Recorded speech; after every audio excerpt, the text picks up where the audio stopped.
we go. All right. Hello, everybody. Welcome back to another week and stream here at SD Sports Cards. This is Mike back here with you with a Turned Up Taco Tuesday. Although I didn't have tacos today, I had a burrito because I'm potentially getting tacos tomorrow. I know, so different though. Right now, you can kind of see on our screen. For those who don't know, I did add another Select and Bowman's Best break into the store. If you'll notice, Bowman's Best went up a tiny bit. The biggest movement was on the Cardinals and the Pirates.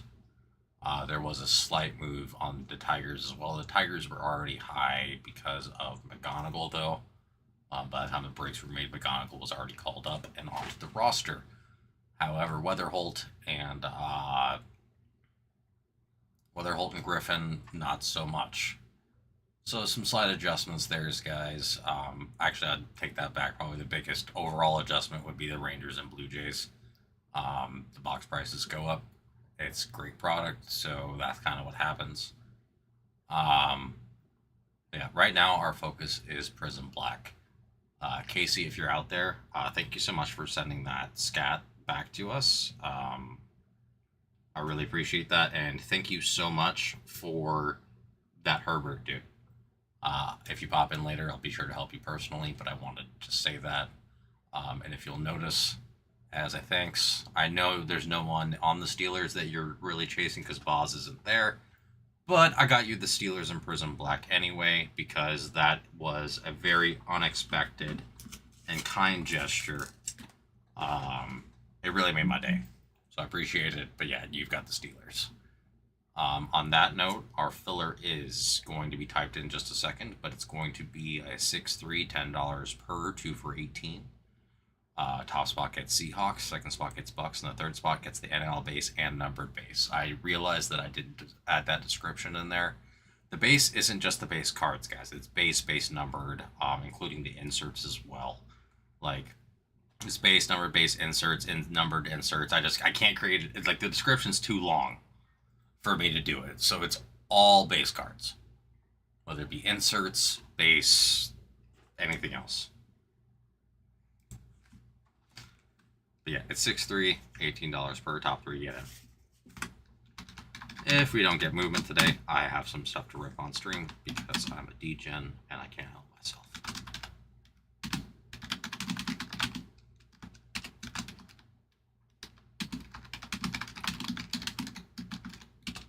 Almost typed Sawhawks. Sick name for a team, though.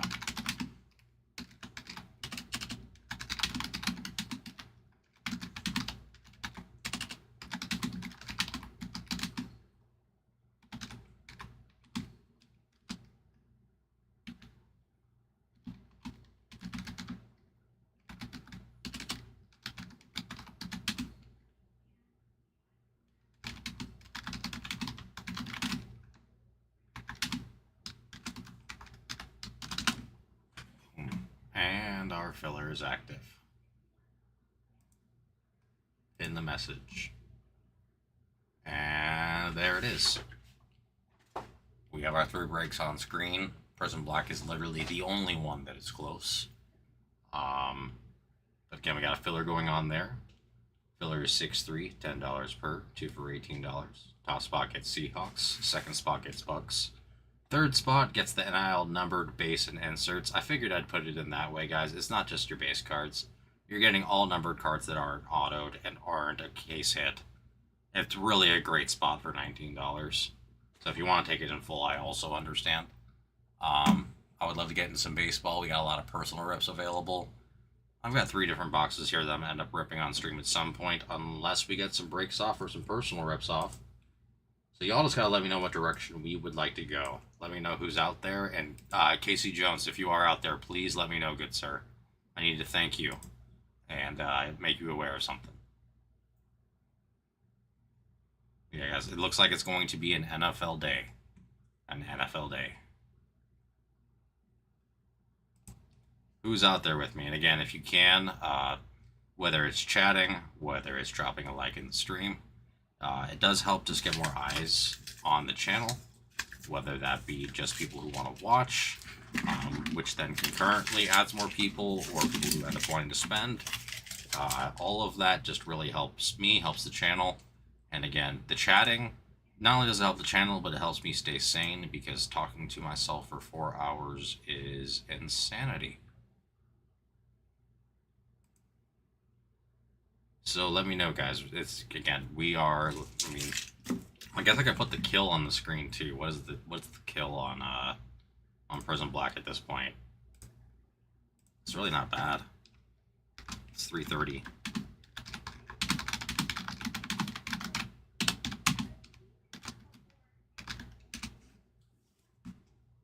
And again, if someone wants to do a personal of that, just let me know. We do have that available as well. You just gotta let me know what we want to do. I wish we were a little bit more primed, but that also means that the a lot of breaks went off, which again, if you guys are looking for that, the last select break, the last Bowman's Best, the Prism NBA 2-box pick your color, which has been there since way before I was here, went. And finally, NBA Jumbo has went. NBA Jumbo 517 finally went. So the great news is that, yeah, it's all, what do you call it? A lot of stuff has gone, which means we're just kind of rebuilding our break situation. But honestly, the spots that are left in Prism Black, like Prism Black, honestly, not that expensive. Again, it's a 1-boxer, so of course the prices aren't as high as it would be if it was a 2 or 2 or 3. But the prices are really awesome for what can be hit. Yeah, there's supposed to be more numbered prisms from what I understand. There's a lot of like dual and triple autos as well. It's going to be a whole situation randoming that. Again, I love the idea of hitting the triple auto of the 3 Mannings. I dread what do you call it? Doing it unless someone has all 3 spots, which is already impossible because Mr. Coyle has the NIL auto and Mr. DeGraw has the Giants. Yay, randoms! Although we've been very fortunate. I've not had to do a massive random yet. Somehow, the only dual auto I've hit went to... Actually, again, it's a friend of mine. It's funny, but yeah, he bought into the filler. He got relegated to the last 2 spots in the filler, and that hit the dual auto gold out of 50 from best.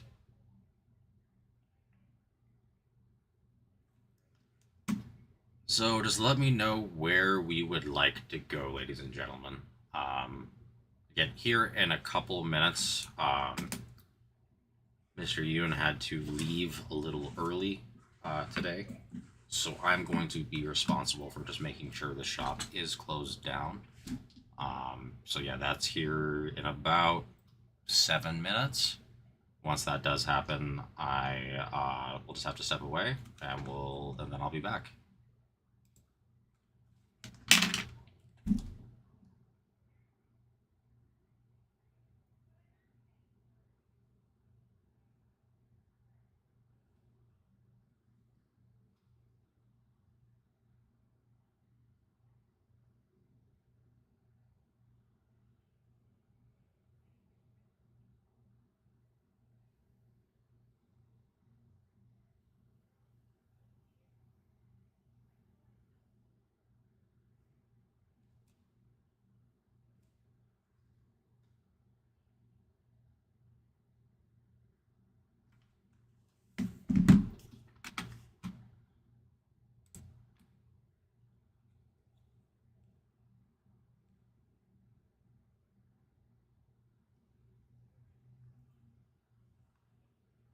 What are we thinking tonight, ladies and gentlemen? I would definitely love to see something happen. Again, we have this filler on the screen. 6 total spots, top 3 get in, $10 per, 2 for 18. Top spot gets the Seahawks, second spot gets the Bucks, the third spot gets the NIL numbered base and inserts in Prism Black NFL number 250. We are how many spots away? We're 15 spots away, but we don't have a single spot above $34.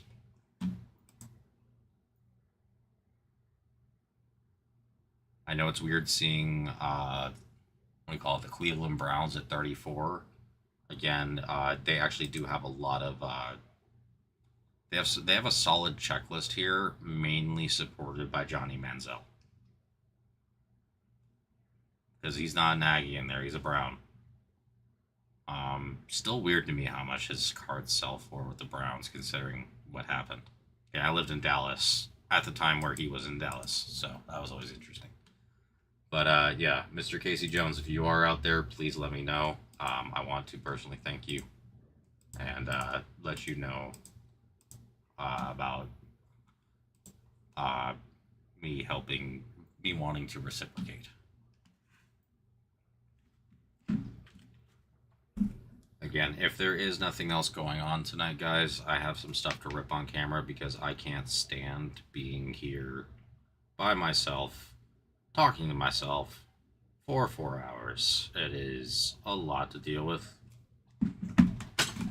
I get people enjoy listening to my voice. I don't love listening to my own voice for 4 hours.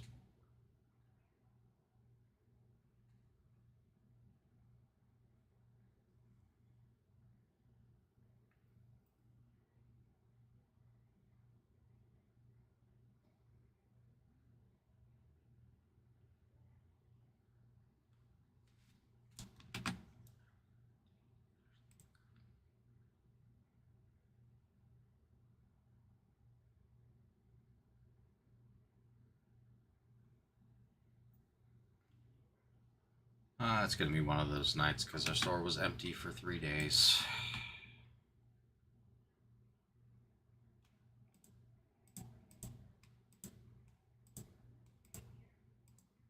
I can't help that I can't do things when I'm not on the clock.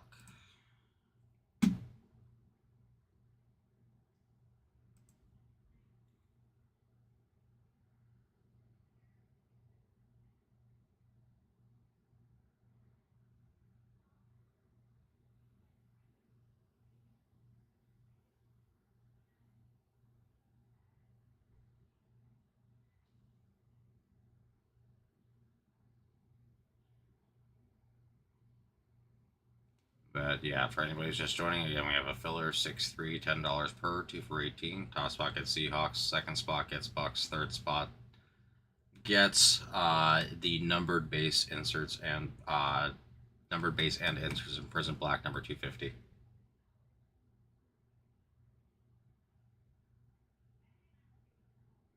And if somebody does want to kill slash fill it, it's 330.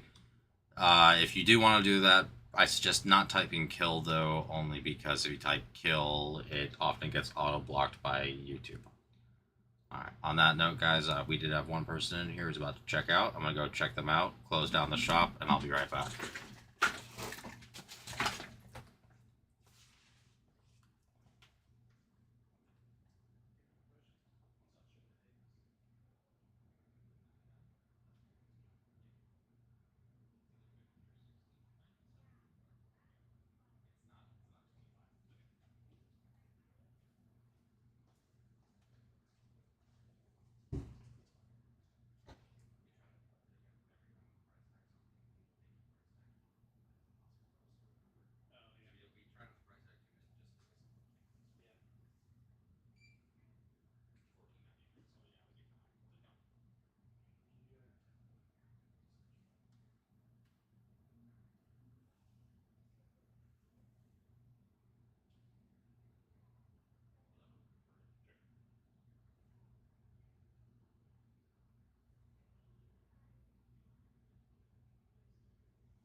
Sorry, guys, if anybody is out there. This unit had to leave early, so I need to just help shut down the shop.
Alrighty, shop is shut down. I am back.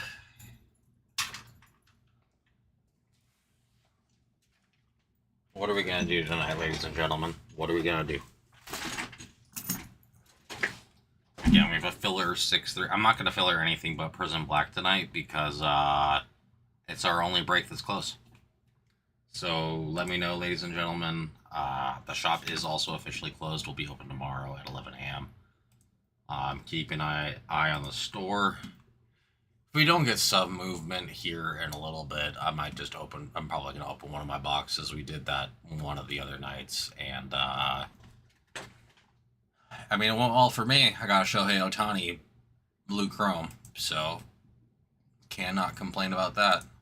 So if we don't want to open boxes for breaks or for personals, then I will do my own personals. But I would love to open for y'all. That is why I'm here. That is what I am paid for. And again, if you've ever been with me, it's not what I'm here because I'm excited for y'all, especially when you hit. We've had the great fortune of honestly hitting really hard for most, if not all, of our customers.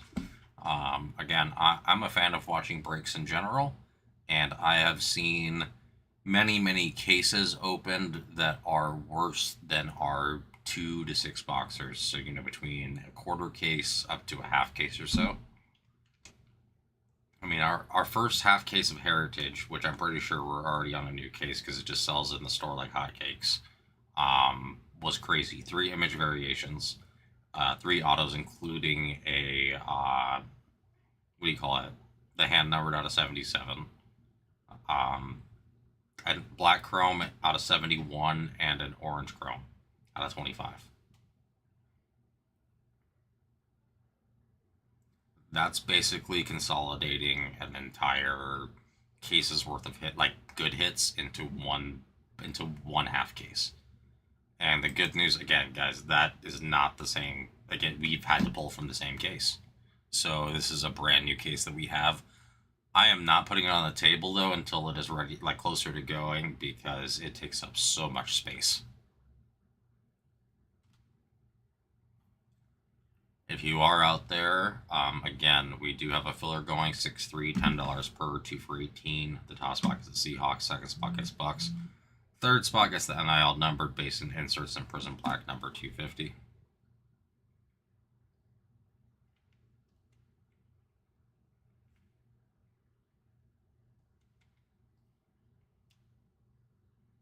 And if we don't get any movement or talking or something by 6:20, I mean, if the one person who's watching wants to put a vote in on whether I should start with, I have 2 Bowman Chrome drafts and 1 Holiday Mega. The Bowman Chrome drafts are obviously much bigger. I think I'm going to save those for a little later. But again, all of these products I'm ripping are available for personals at this point. I need to double check that our Chrome Megas are on the right price on our personal, though, because the prices have changed. But I think, if anything, it's in your favor there. Yeah, it is. It's gone down by $2. It would be $78 to rip a Bowman Draft Mega. I don't know if that $2 makes a difference, but it is what it is.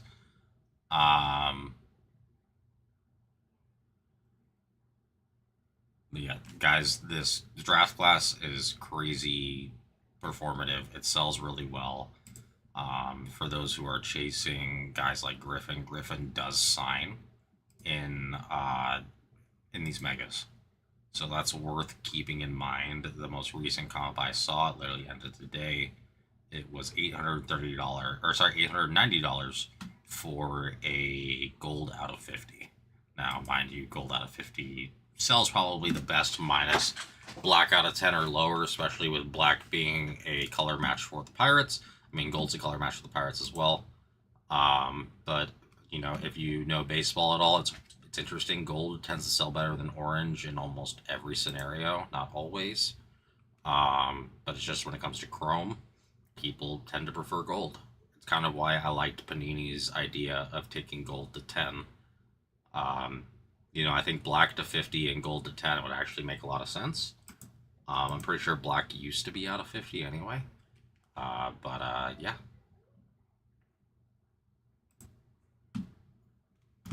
So yeah, this let's see. We also do again. It is the official transition into the Topps era of NFL licensing. That will be releasing here pretty soon. I'm not sure what our pricing will be on that yet. I don't know.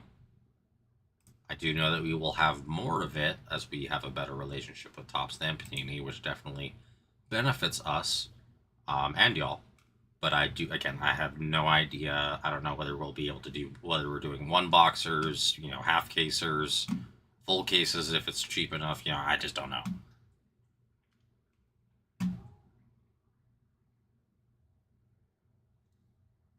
Yeah, we have a whole slew of products available. I just did want to share again. I love this job for many reasons, but one of them is we have this kid who comes in all the time, and he crushes. Um, Again, like let's be honest, opening boxes is not gambling because gambling requires it to be a zero sum game. Um, but it's a high risk to reward endeavor. Let's put it that way. Um, and he first mega he opens here orange. What do you call orange out of 25? Aaron Judge Titans of the game. Then he opens a hobby, and he was stoked for a South Relook out of 99, which was funny. He was happier for that than the Judge. He goes ahead and says that's really bad. Goes ahead and sells the Judge to a different shop. Gets a jumbo and a hobby. His hobby has the Jackson Holiday Black out of 10 patch. His jumbo has a Freeland Chrome Auto and 3 patches. And his hobby had a home field advantage Riley Green, and his jumbo had a Juan Soto. What do you call it? Topps all team. Blue out of 150 Soto.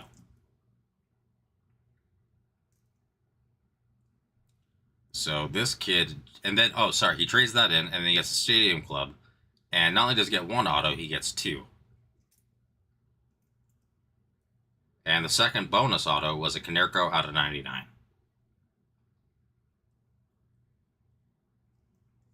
And it's just like again, here seeing the kids like that just be so stoked about what they pulled, that's the best part of this job.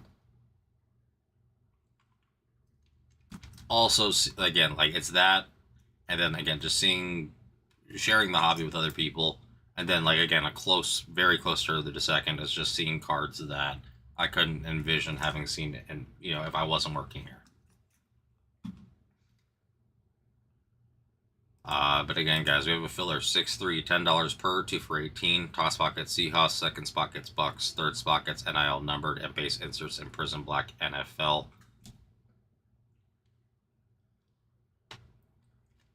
Casey Jones, if you are out there, please let me know. I need to thank you.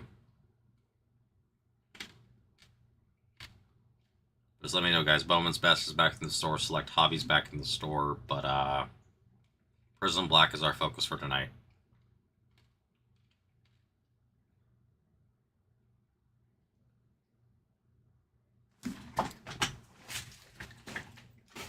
Just gonna double check something real fast.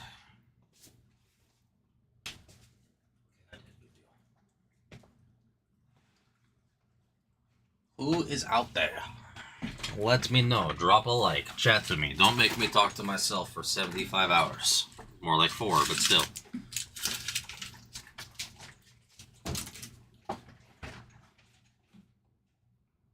What are we thinking? What are we doing? How's our weekend?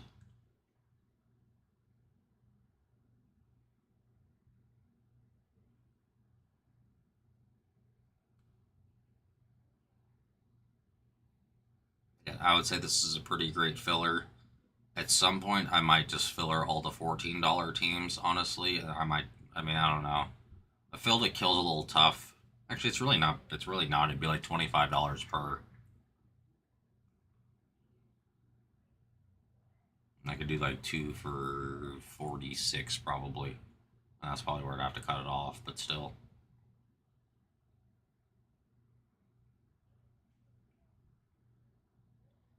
Oh wait, not 46. Sorry, 44.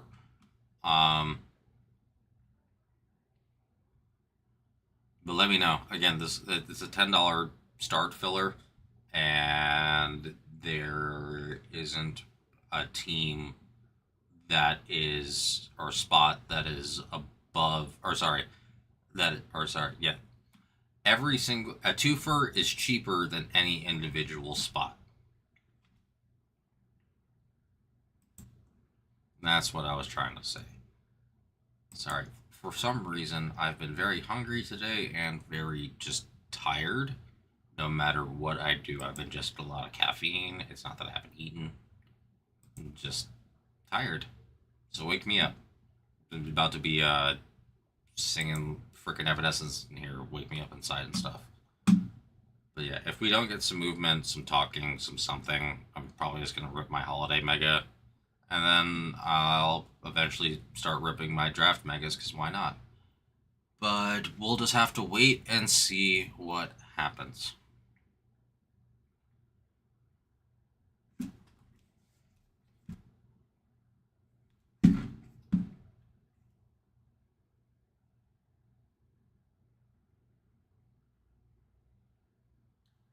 Who's out there, guys? Let me know.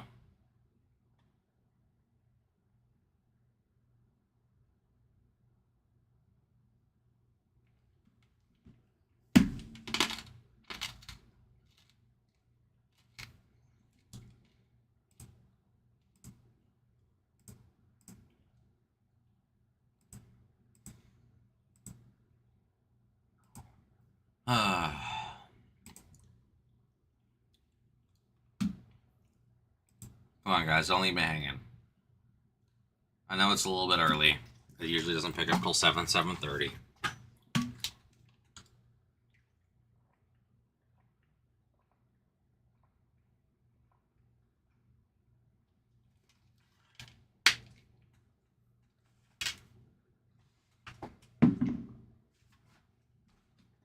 What are we going to do tonight, guys? What are we going to do?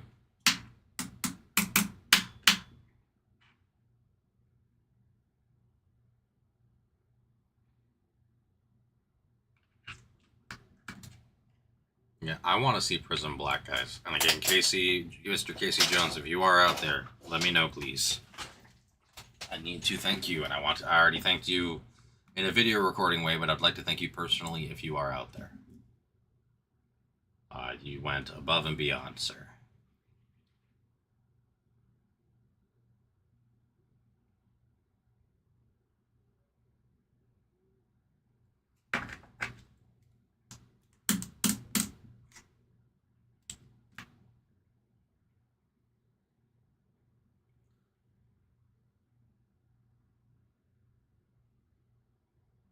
Nada, huh? Just nothing? Nothing tonight? So far? That's okay. Yeah, a few more minutes. I'm gonna leave this filler running.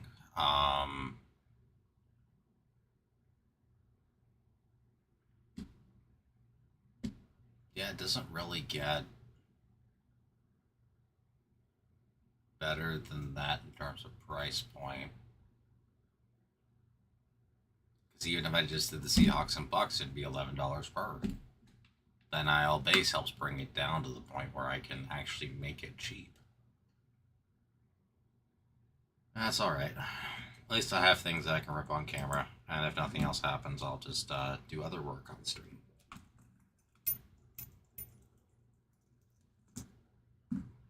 Really wish we had a way to auto load new breaks once they go, but if I'm not here, I can't do that. So yeah, let's see. Yeah, well, I guess you know what, at this point, screw it. Congratulations, guys. You get to see me rip and probably be sad, and hopefully not be. Let's see what this holiday mega has, and if it's really disappointing, I'm probably just going to go straight into a Bowman draft. Let's straighten that out, because I always bump into it. There we go. Boomski. Am I really out of top loaders too? It's just one of those days.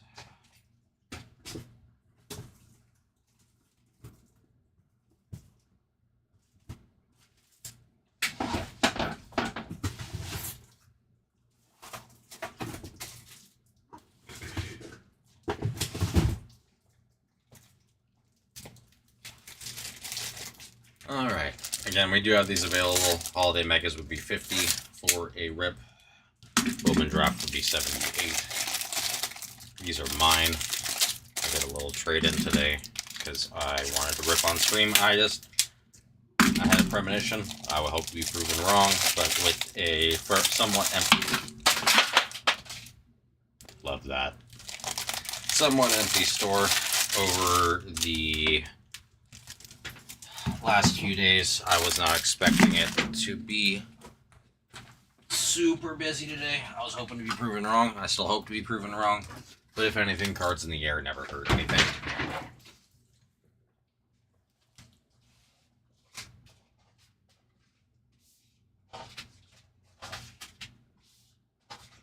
Alright. The drop top loaders are now picked up.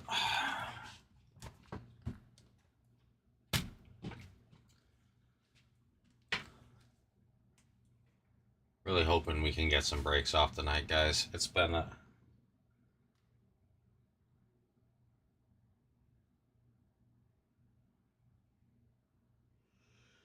Oh, why am I so tired, bro?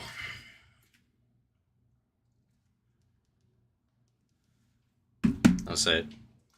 It's been great that y'all ripped with Ryan.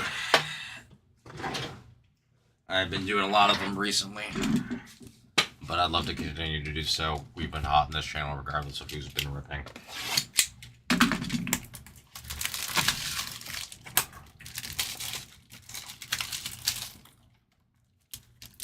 Again, this is just my personal stuff, so I'm just doing pack by pack right now. Weird. Sorry, I thought I got a message. It was something else happening. And if anybody ends up wanting to participate and get one for themselves, just let me know.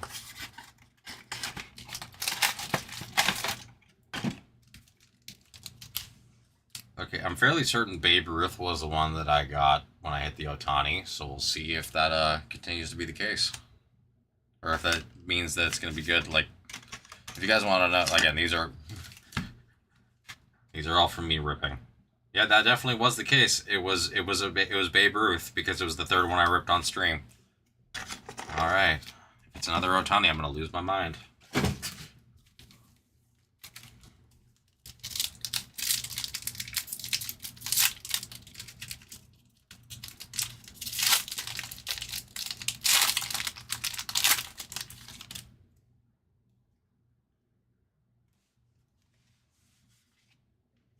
The last one of these I opened, I did hit a Santa SP. So I think it's funny I've hit two Santa SPs as a Jew. Indoor Dana rookie. Nice.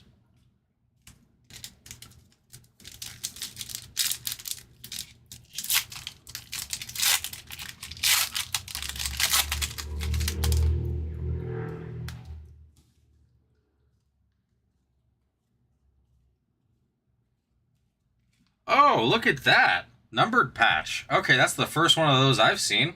$2.99 for Reese Hines. You know what? Normally I'm looking for chrome, but a numbered patch is actually pretty damn awesome. Cool. I'll take that all day. I was looking for chrome. Babe Ruth, guys, Babe Ruth is the key for a good hit.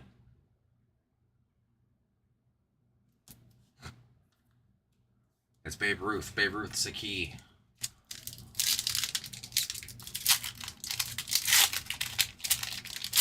I was glad. I've hit a lot of patches out of there. I've never hit a numbered patch, so that's nice. Who's my blue? Gunner. Very nice.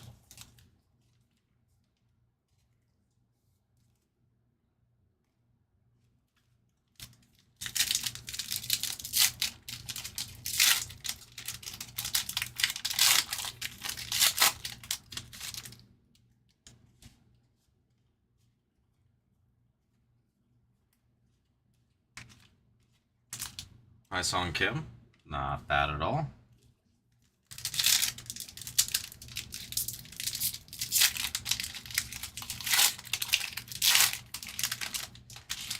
No, wait, I got another Churio Redback SSP. No? Oh, he's got reindeer antlers, bro. What? I've never seen that one. That's weird. Churio with reindeer antlers? Is that like super short printed?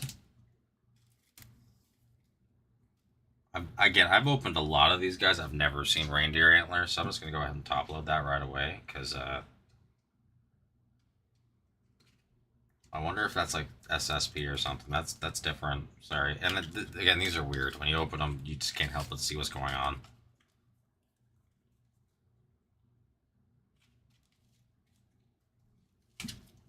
At least most of the time. That is going to be one of those nights. Oh well, at least I have stuff to rip.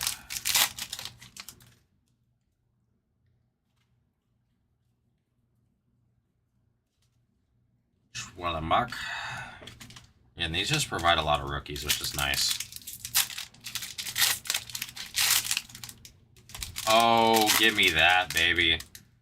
Skeens, Redback, SSP. Yes, please. This has been, again, I think Ruth is the key, guys, to a good box. Ruth is the key.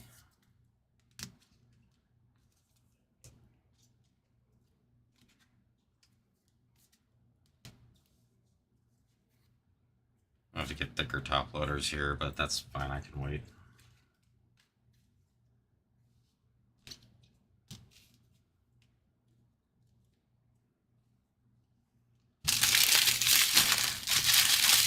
Again, guys, these are available for personal rips. $50. I'm gonna be probably just wind up ripping a bit unless something happens, because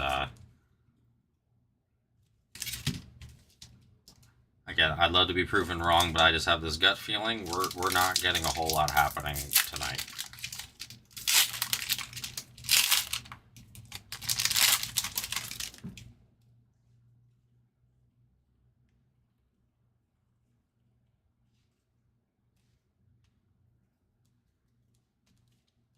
Two more packs to go.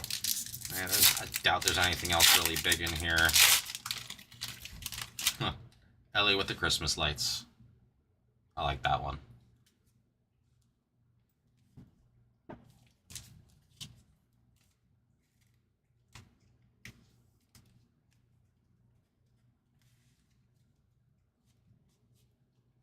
His Peach, his Peach, his Patch.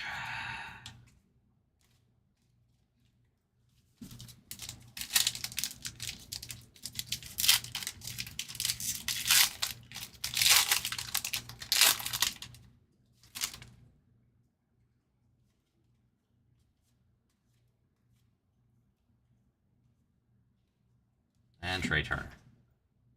Again, really? Really not bad.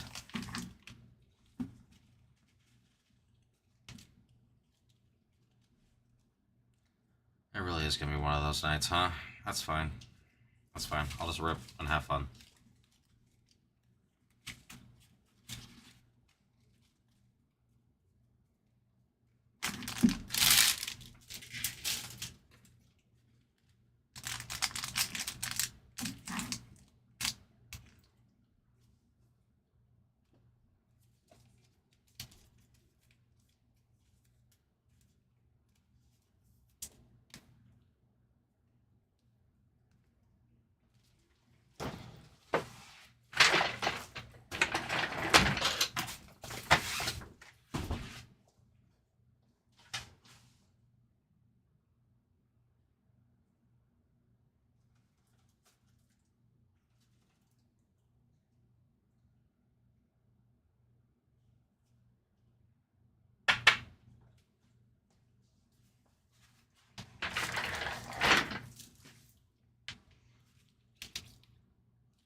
If you guys are just joining us, I just did a little bit of a personal ripple.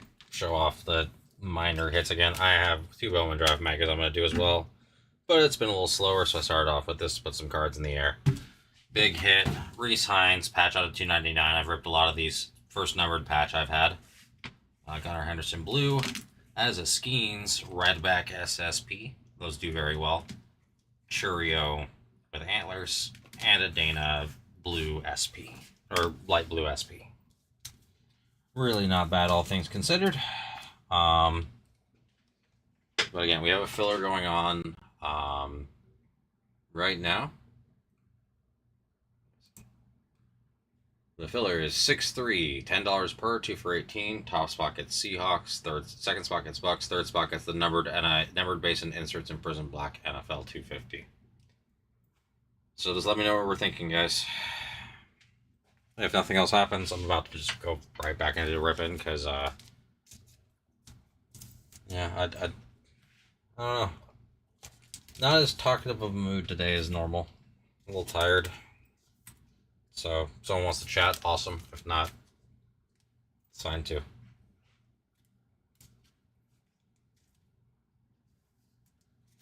We're probably just going to go right into a draft mega because I'm not foreseeing much of anything tonight. It's fine. It's fine.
What are we thinking tonight, guys? Who's out there?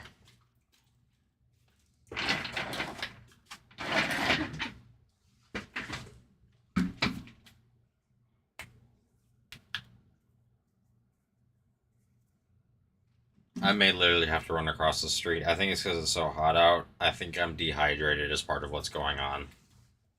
I don't feel right. I'm going to be back in 5 minutes, guys. I'm sorry, but I don't want to actually, I actually feel lightheaded to the point. I feel like I'm about to pass out. Like, I'm lightheaded.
Didn't miss anybody. Okay.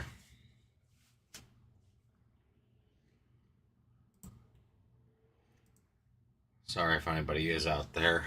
That was a close call for me. I was starting to see stars. Um, Long story short, I got a couple health conditions, and not sure if it's electrolytes or blood sugar, so I grabbed something for both.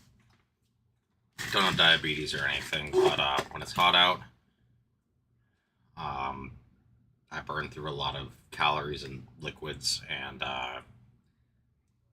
yeah, I've already drank probably about 20 ounces of this. I think it's a 60 ounce.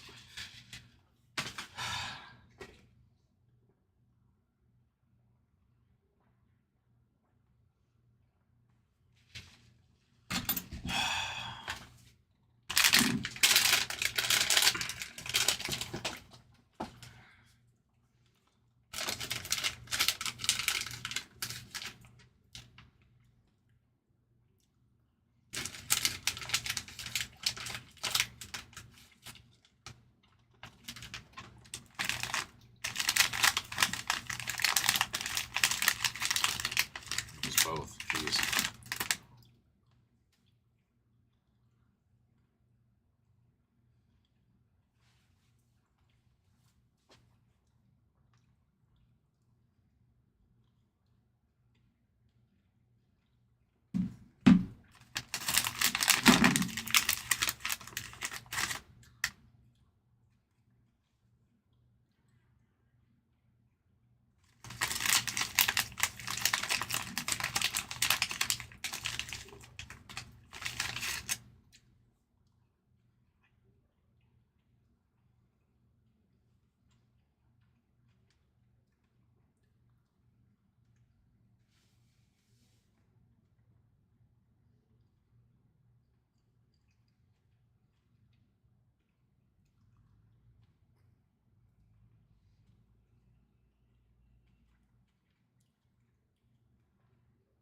All right, screw it. I'm ripping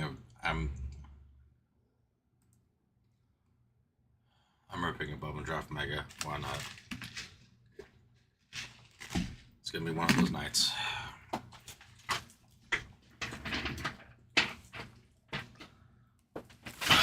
Wow.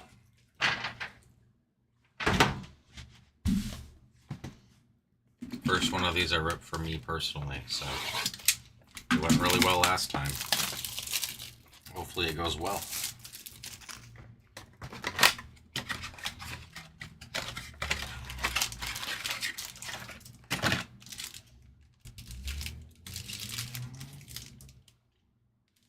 Again, those are the Chrome packs, so we'll leave those for last. Or the Mojo packs, so we'll leave those for last. That's where the numbered stuff usually comes from. Let's see. I do PC Chase Shores, so anything him would be awesome too. Again, we have a filler going on and all that, so just let me know, guys. Fritton, Sakura, Briggs McKenzie, Peyton Gray, and Jacob Reamer.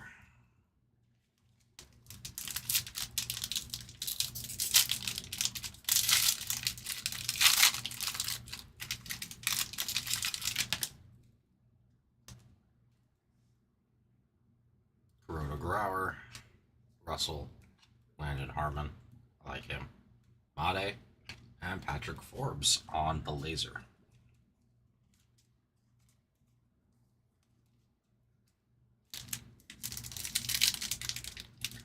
I don't have a Shores laser yet, so that'd actually be sick if I got that.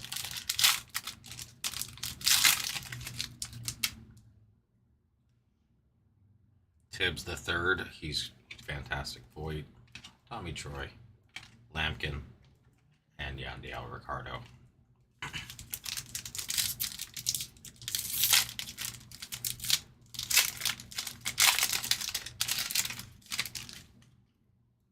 We got Forbes, Turley, Sneed, Sloan, and Reamer.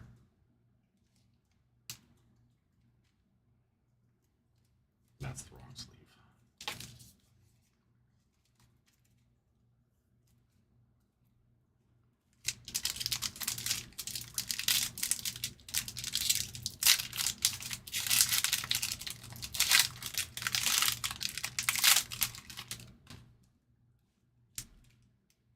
Twins. I'll take that. Good name. Wing. JoJo. Alright, there we go. Yeeman and Lagrange. Okay. JoJo and Yeeman are great. JoJo more so than that, but Parker is a sleeve and case base at this point, which is awesome.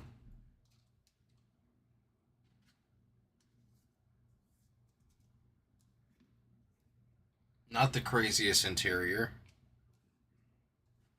Go ahead and separate out the first and the non-first, but yeah, not the craziest interior there, but again, the Mojo packs are the ones that matter here, not so much anything else.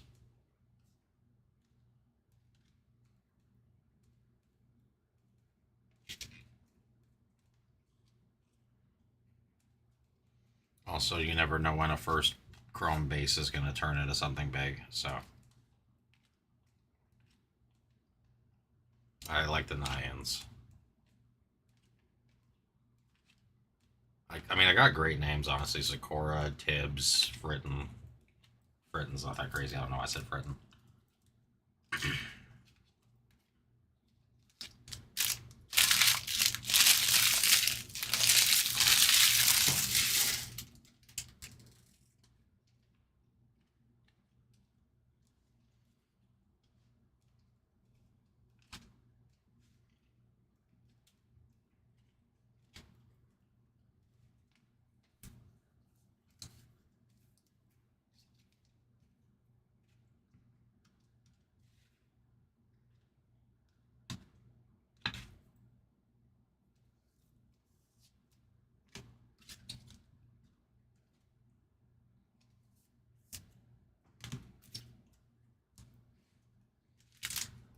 Alright, let's see what these Mojo packs hold.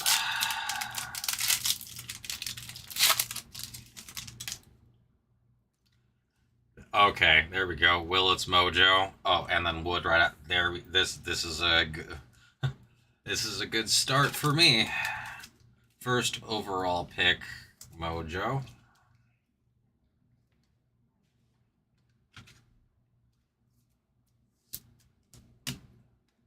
Mr. No Hitter. Oh my God, this is a great Mojo pack. Holy crap! Oh, there's numbered. Please be an auto. Please be an auto.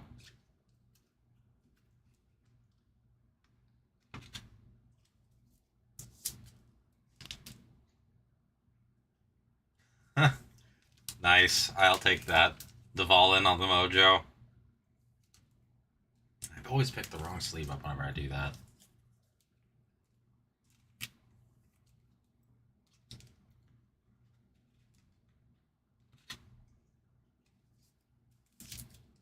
Man, what a sick pack. Justin Lampkin, 47 out of 150 on the blue chrome Mojo. Looks centered too. Hell yeah. What round pick was he? Round 2. 6'4", 210. Some good numbers. And Mr. Made on the prize pro. Dude, what a pack. Jesus. Again, it was a little underwhelming. And then you got the Dvalin, Wood, and Willits, and Lampkin all in the Lampkin Blue 150. Jeez. All of a sudden, I'm doing well. And the Made prize prospects. And that's just the sleeve, but still. And I still have one more Chrome pack to go. And then I have another Bowman Chrome Mega to do as well.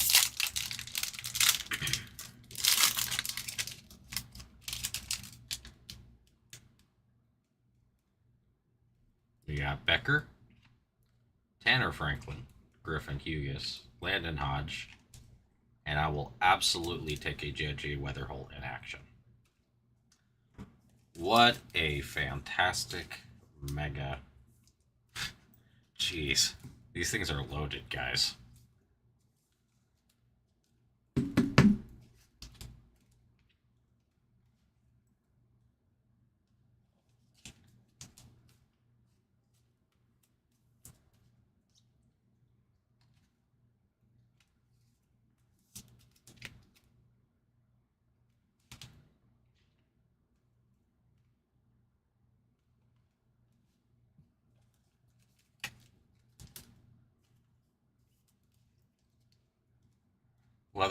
Willits, Lampkin, Made, Wood. Yeah.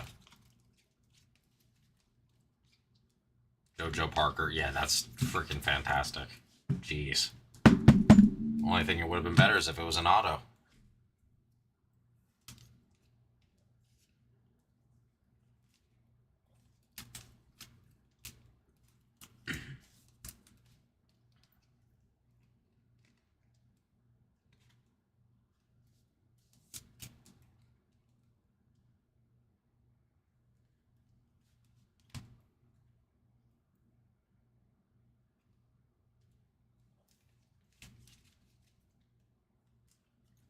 And these mojos are almost always a great hold because you never know who's going to turn to anything. So that was sick.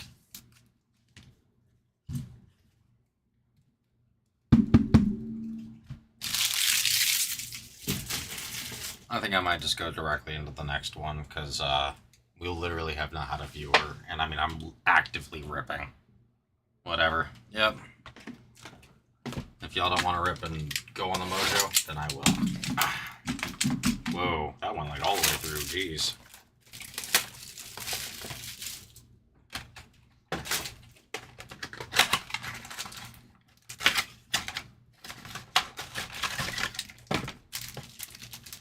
The 2 packs we saved for the end. And I don't need to show up the box because it's my box.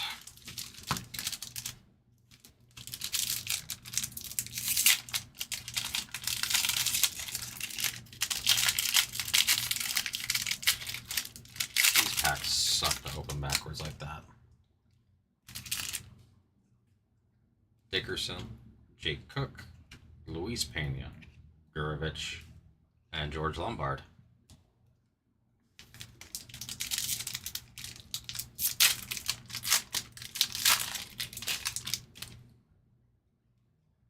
Cody Miller, Aiden Miller pack, Schubart, Mr. Mayfield, and I'll take a Made. Made is not a great name. Hoping he gets called up this year.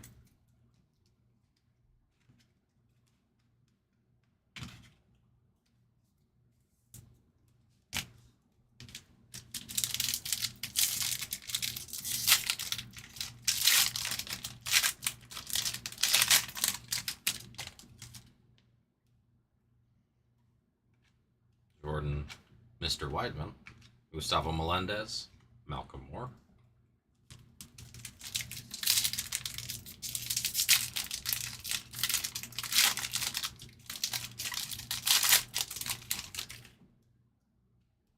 S. Merlin, Aaron Walton, Kyle Lodise, Mike Sirota, Caleb Wing.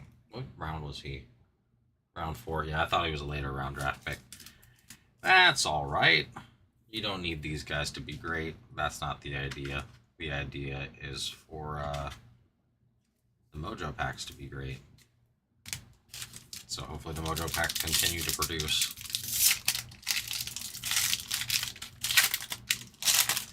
Okay.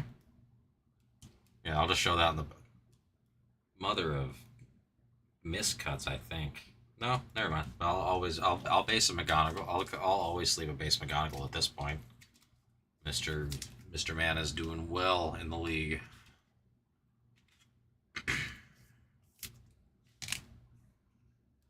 Clark, Mason Morris, Eduardo Tate, and Dean Curley. Yeah, a little bit of an underwhelming interior, but that, again, the interiors are not what it's about. Mike Sirota.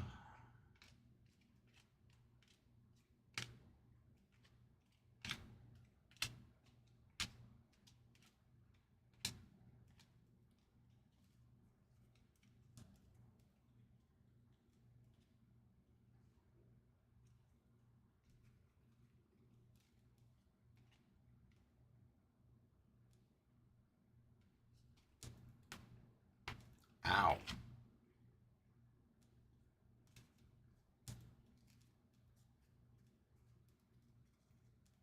Let's go ahead and go through the rest of that pack because I went a little premature there. Max Clark, Mason Morris. Oh, wait, no, I didn't. I already did that. That's right. Rotate. The 2 first go over here. Let's get to our Mojo packs. And after that, we'll just be hanging out here, I guess.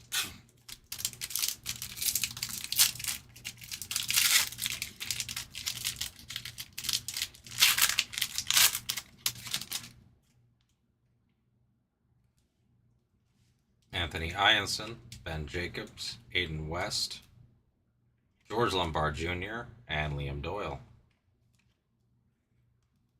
Not as great of a pack as before. Let's see. Lombard is definitely good. West is good. What was West? That was round 4. Damn. That was a rough one. Let's see. Come on. Show me color. Show me auto.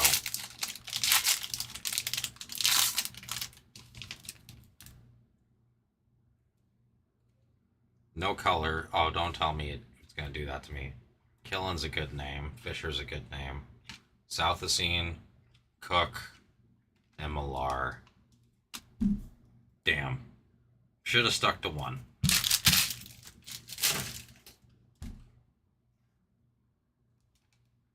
And Southacene's a good one. Killen's a good one.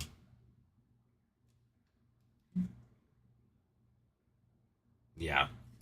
Southacene and him are good picks, but that's okay. They can't all be winners. This will do quite well for myself. I was really hoping there'd be an auto or another number card, but that's all right.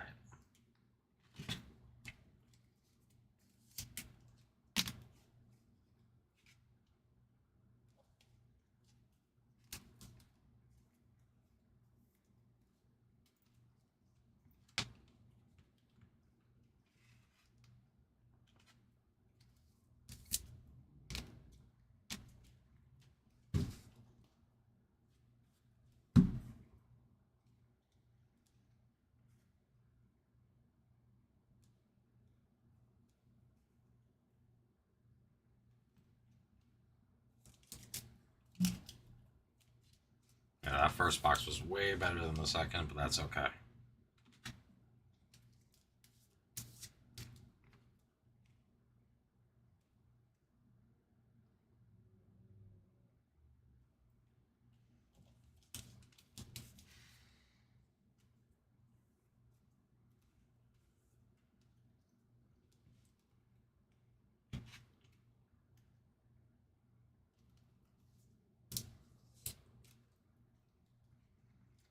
Well, I'll go ahead and organize this as good hits go. So let's see.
Actually, I did really well with all of my mojos. Like, I got a lot of first rounders, which is not easy to do.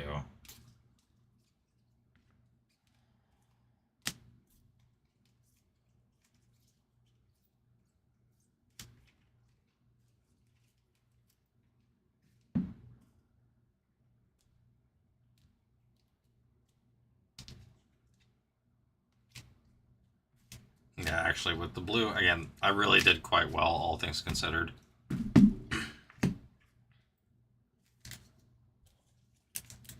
Let's go ahead and just sleeve in case these first, and we'll go from there.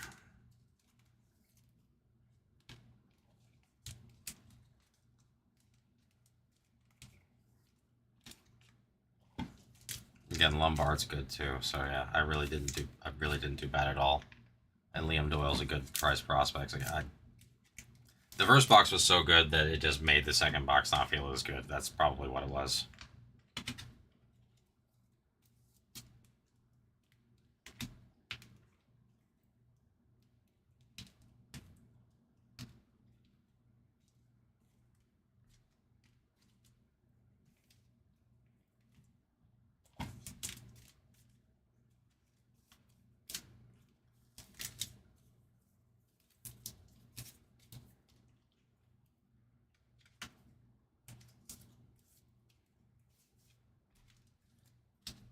Yeah, actually, all things considered, I got a lot of names that are super solid, so I cannot complain whatsoever.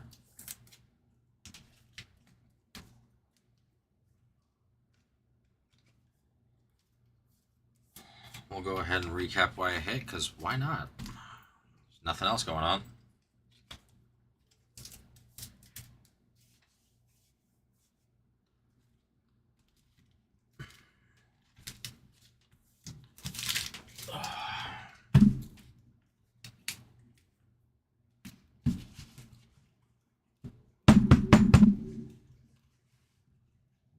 What round was Forbes? Oh, Forbes was the first rounder? Okay. Cool. I actually had a lot of first rounders. Let me go ahead and fix that then. That needs to go back.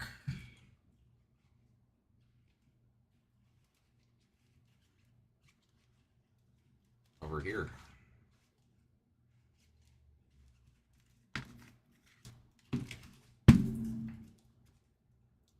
Alright. We got Caleb Wing, Made, Reamer, Becker, Franklin. Again, it's just these guys. They are first Bowman Mojos. Cameron Millar, Jake Cook. This is where it starts picking up a little bit more. JoJo Parker on the base. You guys would not believe that these actually do well. McGonigal, love that. Matthew Fisher, Ben Jacobs, Anthony Ianson, Aiden West. And this is where it really... Lombard, again, second year, love that. And action of die cut of Weatherholt, also love that. Patrick Forbes, what do you call it? Laser, he's a first rounder, and then a bunch of first rounders, and then finishing off with some color. Gavin Killen, Mr. Willets, Tate Southesine, Gage Wood, Charles DeValin, and Justin Lampkin. Team color match out of 150, 47 out of 150. It was a fun rip. If anybody wants to participate in it, please let me know. We have them available.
those days, huh?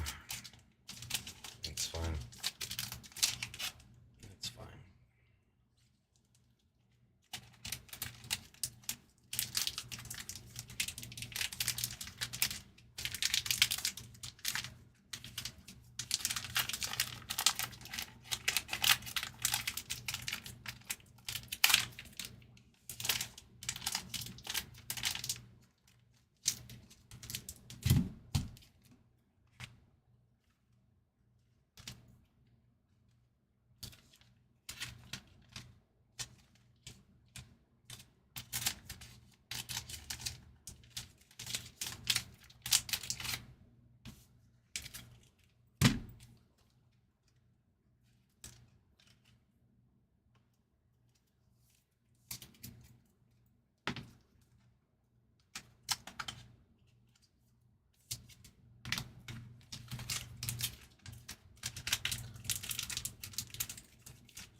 Welcome in, guys, if you are just joining us. I ripped some megas for myself because it's been dead.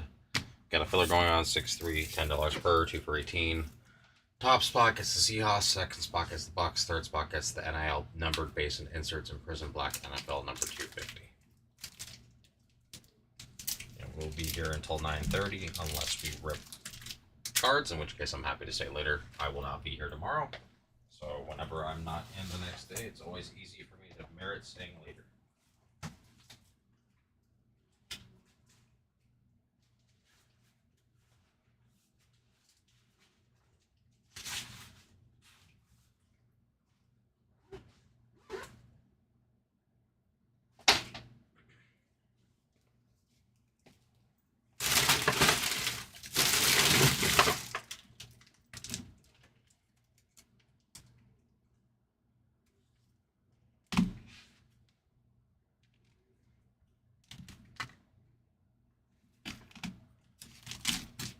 Dang it, man.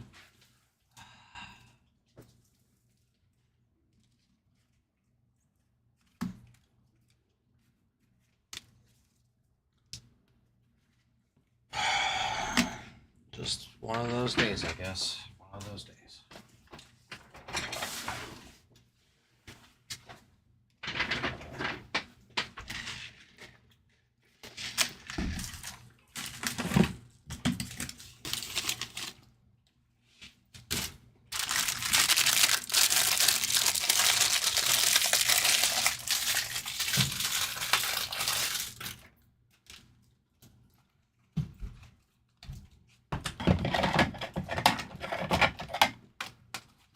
Those things.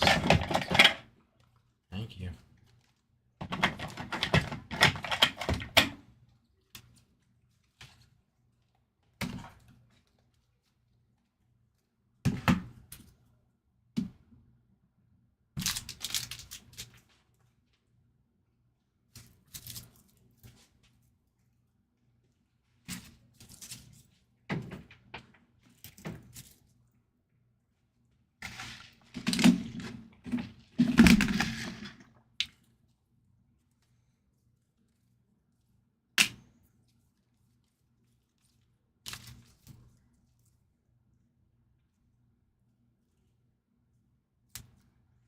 Who's out there with me, guys?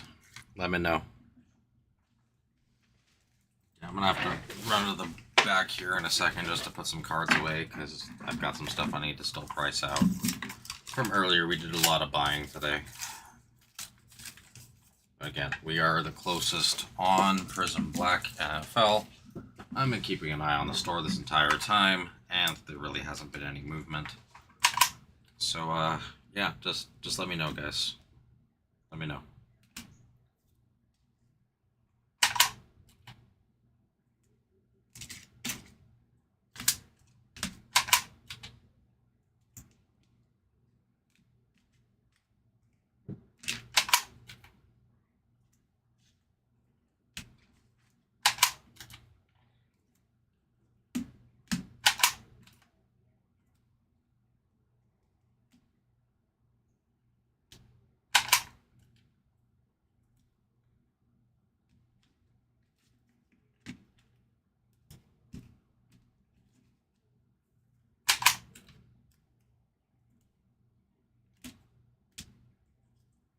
Crap.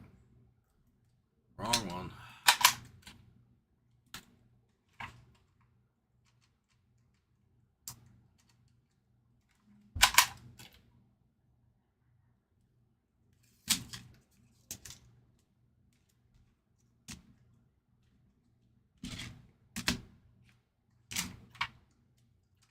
Who's out there? How's your week going, guys? I've actually had a pretty good week myself. Just been slow on stream. I kind of anticipated it. Our store is reloaded. If anybody's been looking for that, I was able to get in and do that today. I'm sorry for those who were looking for it. It did not. Again, if I'm not in, I can't really do a whole lot. We do have limited staff who are able to adjust that at the moment.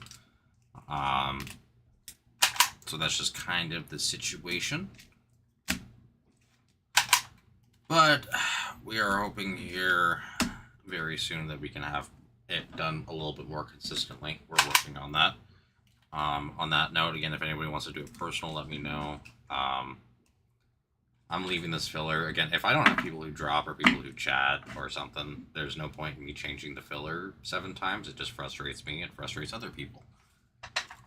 But again, if you have ideas or things that you'd like to see, please let me know. Again, I'm limited in the scope of what I can do, but there are things that I can do. So yeah, on that note, guys, I'm just going to go run and put some cards away that I just, again, they were comped out earlier, but we did a ton of buying, and I'm doing my best to get them all priced out. But when you buy like 400 cards in one day, you can only do so much so fast. Be right back.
Alrighty, I'm back.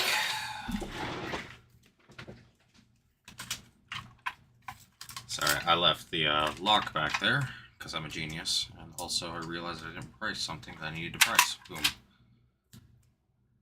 Now it's priced. Alright, what are we gonna do tonight, guys? You know what? Screw it, I'll scratch this filler. I'll just do something remarkably cheap.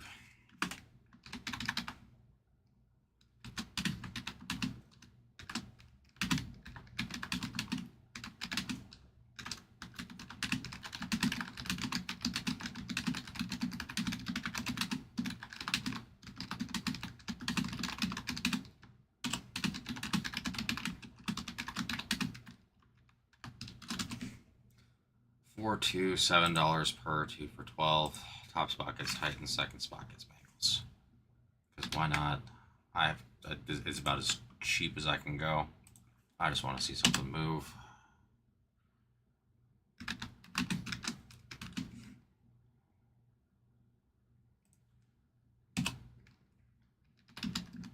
Two tops? Wow, what a typo. Bengals. I'm on point with these crazy typos today.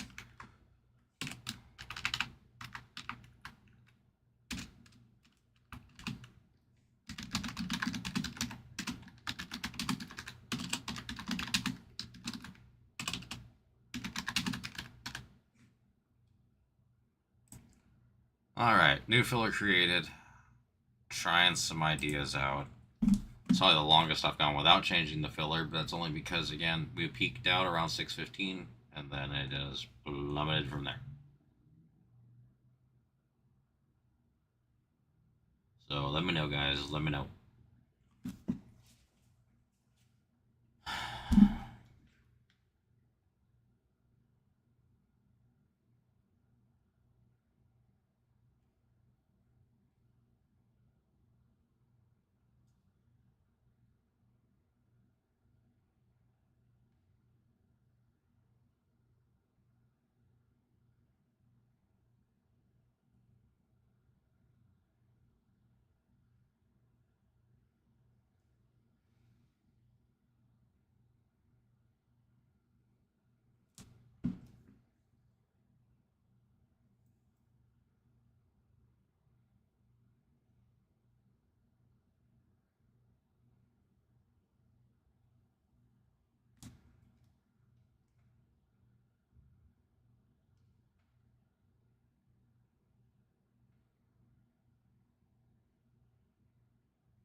What are we gonna do tonight, guys? I'd rather not just sit here, but that's okay if I have to.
We just gonna sit here tonight, guys?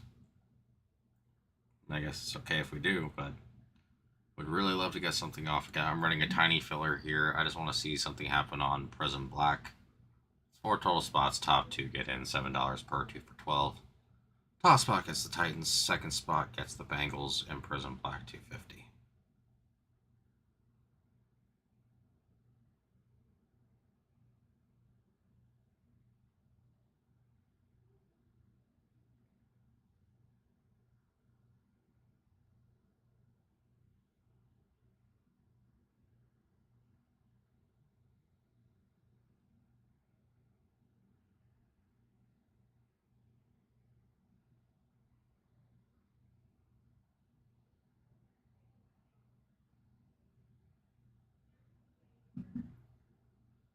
Who's gonna help us out tonight, guys? I just want to see something happen.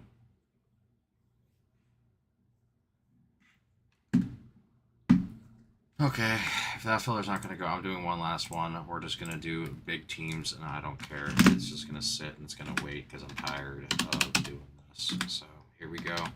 Have fun. If somebody needs me, they can ask. But if not, oh well.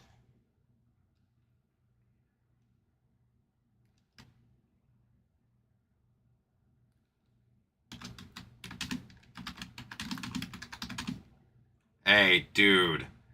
Yes, Casey. I've been waiting for you to come in.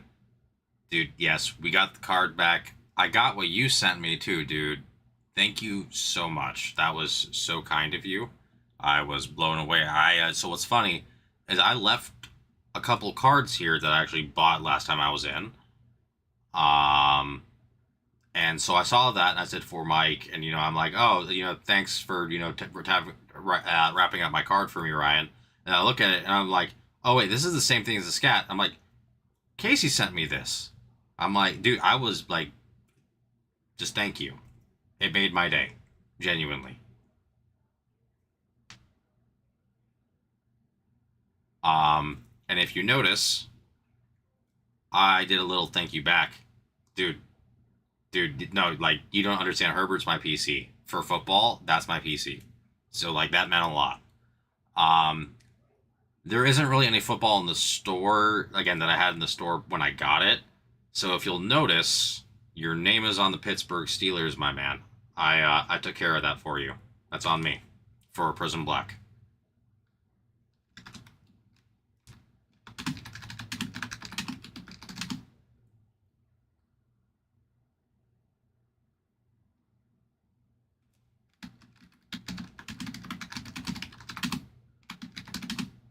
Dude, you're very welcome. No, it's the least we could do. You also sent the card back. Hey, Nick, good to see you too. No, dude, you sent the card back to us. Which again, just A plus human being move. And then I saw the card too, and I'm like, nah, dude, you're getting the Steelers. Like, I'm just hoping you hit something big there. We're honestly super close on it too. Again, the most expensive teams are $34, and I'm about to put them in a filler. I'm not going to put the Browns in the filler, though, because that's...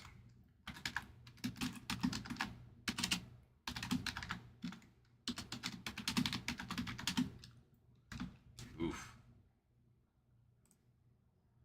I appreciate y'all. Again, the honesty, the integrity.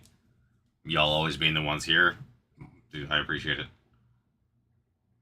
No, see if I was upset with what Casey sent me, then I would have given him the Browns.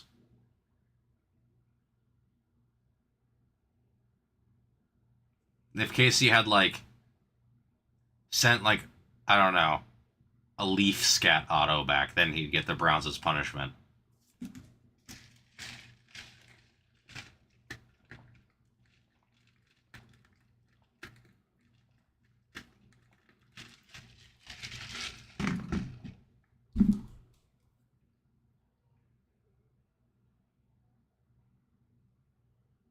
Which I think is pretty funny that you could like be like, oh, he did the wrong thing. I tried copying that card, but those. Oh, dude, it's. So I'm gonna be completely real with you, my man. After the last playoff performance, even though it wasn't Herbert's fault, his prices are in the absolute toilet. I mean, again, I'm a Herbert guy, but I did sell some of my, nicer stuff of his last year before I was working because I needed money and they were in the playoffs and I wasn't sure about their playoff run. And like I had a blue club level out of 75 of Herbert PSA 9. I got it for like $80. I sold it, comped it. I traded it in. It was comped to like 130. And now it's back to doing like 60 or 70 right now. So again, it's rough even comping Herbert in general.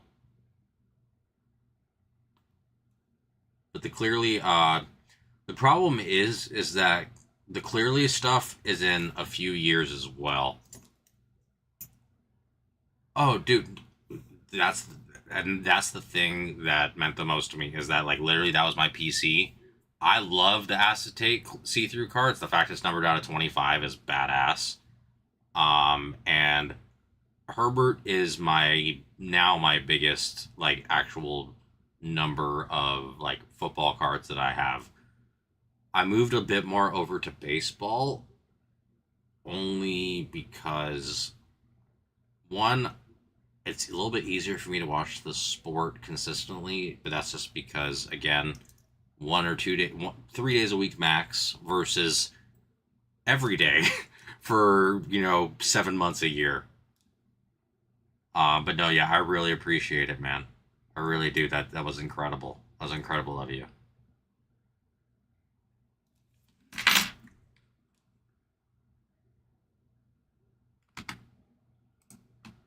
Let me fix this because that is not $7 anymore.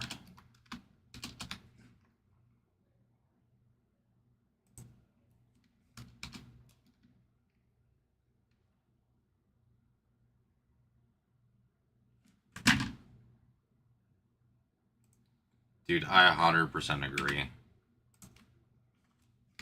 See, now if you wanted to punish me, you'd get me the Raiders.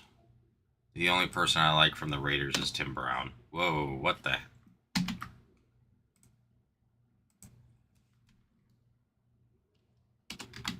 See, and that's the thing. We're all waiting on that. We're all waiting to see what would happen. Not even Bo knows. So I will take Bo. I will take Bo. Again, the thing is, for me, I actually like Bo in baseball a little bit more. Bo has such a great history in football, but he really just did not play that long. Like, he was incredible, but again, it's like part of legacy is longevity. Not all of it.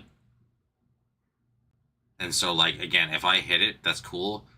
But Bo Jackson's also coming out with his own trading card situation where he's signing a whole bunch of stuff again. So it's more of like, it's not the player, it's more of like, it's awesome, but he also has made it so that his stuff isn't as valuable as it should be, if that makes any sense. Like, it's just he's devalued his value in the hobby by doing this whole, like, max attacks thing or whatever the heck he's doing. Yeah, dude, it's actually him. That's the thing that bothers me about it, is that it's actually him. And so that it's so cheesy, it devalues it to me. It's kind of like, dude, as a breaker, I probably shouldn't be saying this, but V Friends is the most money grabby BS Beanie Babies like straight up. I'm gonna use the word bullshit. I'm sorry. It's the most Beanie Baby-esque bullshit I've seen in a while. Who the hell gives a crap about a black cat? I'm sure there's some people, but it doesn't have any kind of legacy or provenance to it. It's just made by a guy named Gary V, who got famous for telling people how, right? But dude, he got famous for telling people how to sell stuff because he made successful liquor stores, and then he turned it into other aspects of business. The biggest thing that again, he's very supportive of people. I love that, and I think he's a great motivational speaker.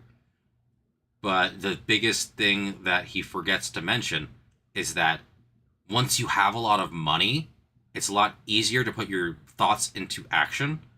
And he also got things started from the ground up, and it was handed to him that he was allowed to change it. Do you know how hard it is to step in somewhere and be like, yeah, you're allowed to change everything? You can just go ahead and take over and make it work and see how it goes. He was given a lot of trust and power, and yes, he did well with it, but he was able to use that money to continue to leverage. He's he's a marketing genius.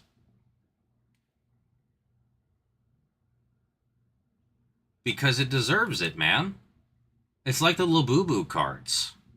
You know, unfortunately, V Friends is getting another run, but again, it's one of those things where it's like being great at marketing doesn't mean you're great at creating a product. And he's a great marketer, but he should market other people's products.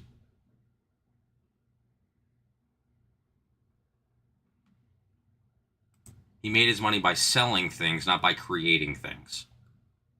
He's not an innovator. I guess he could be a marketing innovator, but he's not an innovator of industry.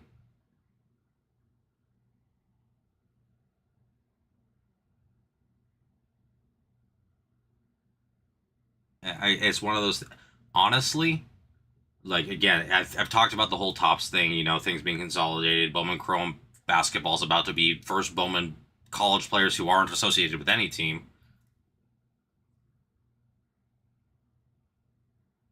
So yeah, here's the deal. Gary V kind of started as. Here's the thing. He is a very kind human being who I won't say he didn't come from nothing, right? He started with liquor stores and all that, and he was able to find ways to rearrange and market his product so that his stores went from barely making it by to being very profitable. Again, not an innovator, just a great tactician for marketing. And that's fantastic, right? But the problem is other people see that and they think he's some sort of innovative genius. It's like, no, he knows how to make sure people buy things. Which, again, there's being great at making. There's informative buying and there's manipulative buying. And what he was doing was manipulative buying.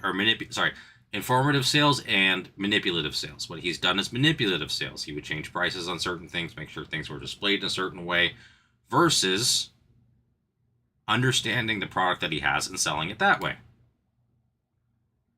It's kind of like me. I don't bullshit with the teams. I'll tell them what they are. I understand the product. I understand the teams. I'm going to informative sale. I'm going to put an informative sale on you, which is I think you should take it for these reasons based on this knowledge. Not look at how fancy and shiny this card is and how great this rookie is and he's going to be the best thing ever. I mean, the only person I can say for a fact is like a guaranteed do that is Shohei Ohtani. Like, go ahead, please. Invest in Ohtani. I will never tell you no. His cards just keep going up in value. Everything else would be me speculating. So, but that's what bothers me. Is that he manipulatively marketed his stuff as some sort of new, innovative idea, when in reality, what he did is he made kid-friendly versions of Digimon. He's like, oh, each person's going to attach to a certain type of personality. It's like, no. Like, what if my descriptor is a sloth and I don't want to be a sloth? You know what I mean? It's like sneaky sloth. I don't even know what it is, actually. But that's like the kind of idea that he went by. And I like... So, because I like being a sneaky sloth, I want the 101 Super Fractor for $4,000. Yeah, exactly. Thank you. It's that. It's trying to sell something based on a marketing tactic and scarcity that doesn't actually exist. I mean, I guess there's some scarcity, but again, there weren't really one-on-ones as far as I remember. There were some, but like the Black Cat Big Chases were just certain short printed of eyes. One has green, one has yellow, one has blue. It's very scammy. But again, my problem isn't so much, again, he's a genius for marketing it that way and making as much money. My problem is that Topps bought into it, just like Topps bought into Labubu, and they spent real printing time, money, effort into that when they could have like put the effort into like splitting Bowman Chrome basketball into two products. Bowman U with all the college guys like they were doing, and then Bowman Chrome just like they do for baseball with the rookies. Instead, they got to put everything together, which doesn't make any sense. You don't even know what team anyone's going to yet. So that's where my gripe is that printing time and energy and effort was put into that versus making better products for that were like mainstream. Now, if you want to talk SpongeBob and the other stuff, and like they're going to do Pokemon, I actually understand it. There's enough mainstream audience and desire to do it. But something that somebody made up because they're internet famous? I mean, what? Are we going to let Livy Dunn come up with some weird, like, cutesy bear idea? It's really just a knockoff of Care Bears and then sell her stuff too because she's Livy Dunn? Kind of where I'm at with it.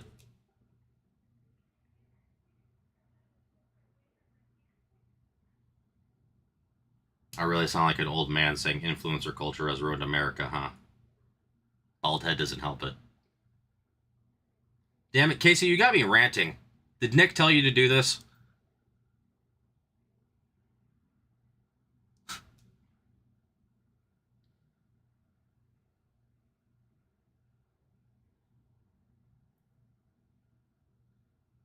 Y'all got me. You sly dog, you almost caught me in a monologue. Actually, you caught me in a monologue.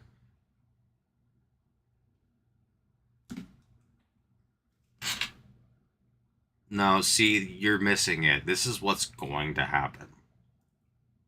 So we all know Panini's lost their license for that. They've already done a Patrick Mahomes set. They're going to do a Taylor Swift, Travis Kelce dual set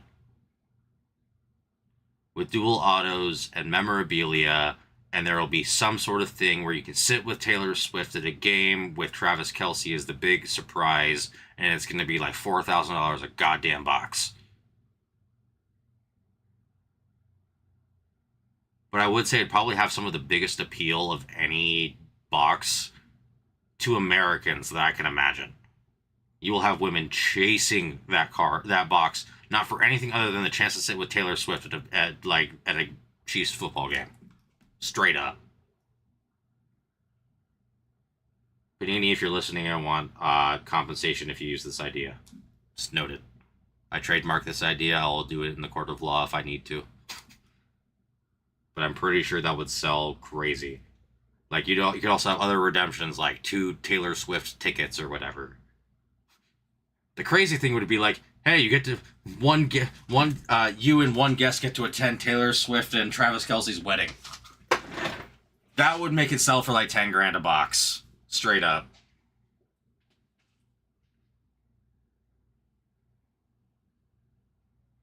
It would give way too many ideas, though. At that point, they'd end up doing like a meet and greet dual Justin Herbert Madison Beer thing. I will admit, Madison Beer is a very attractive woman, though. Although I've heard she's crazy.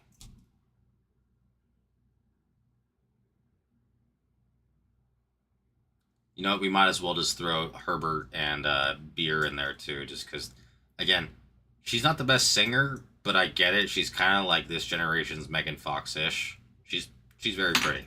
I get it. But yeah, dude, that's a great idea. Just don't put Brittany and Patrick, please. They're not a power couple.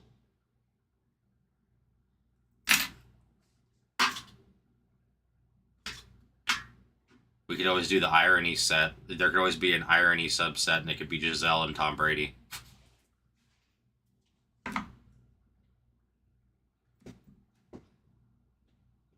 No autos, but memorabilia. Divorce paper memorabilia 101. These are real court documents from the divorce of Tom Brady and Giselle Bundchen. No, the problem is with Aaron Rodgers is that you need to put like some ayahuasca as a relic, and that's not legal.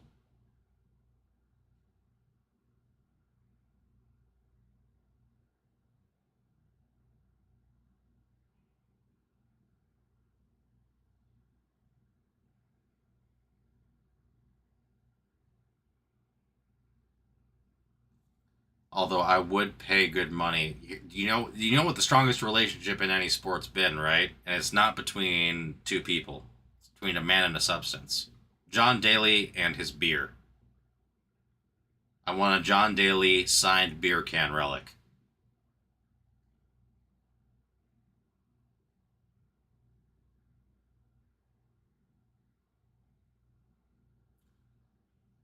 It's a Leaf set of some kind.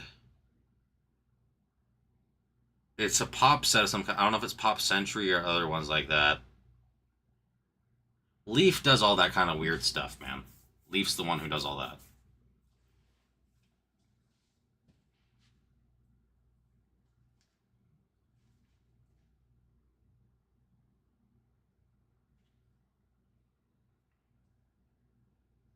But there's so many subsets of Leaf, it's really tough.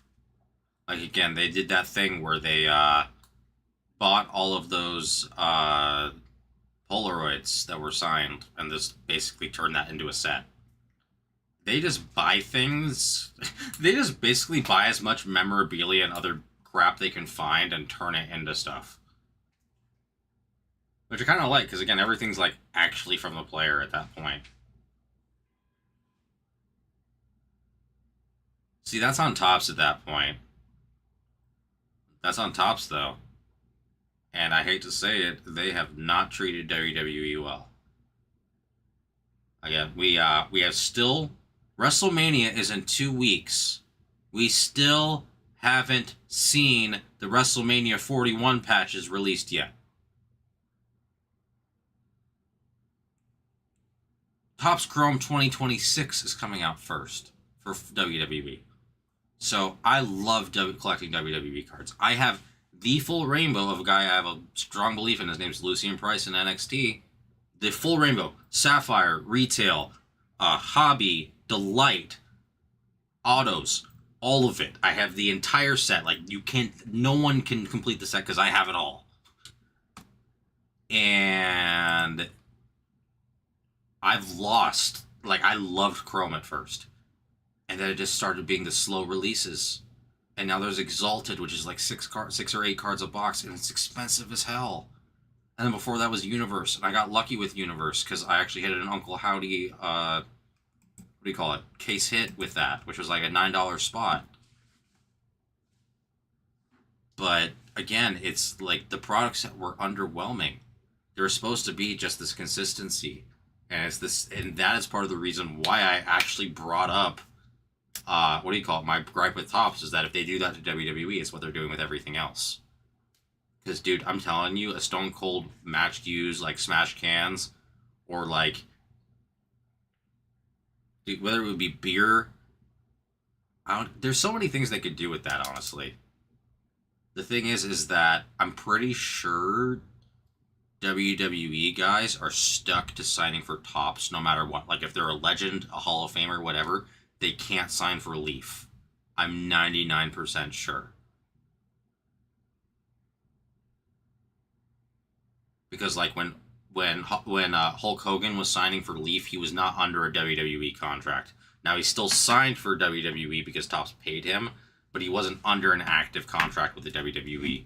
Where I'm pretty sure Stone Cold is still under a Legends contract with the WWE, which will probably forbid him from signing anywhere else. Again, with them being entertainment and not sports, it's very different. Sports entertainment. I know way too much about way too much crap, and only half of it makes me money.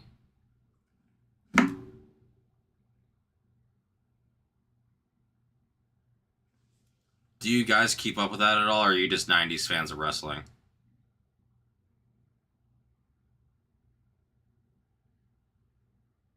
I'm in a ranty mood today, apparently.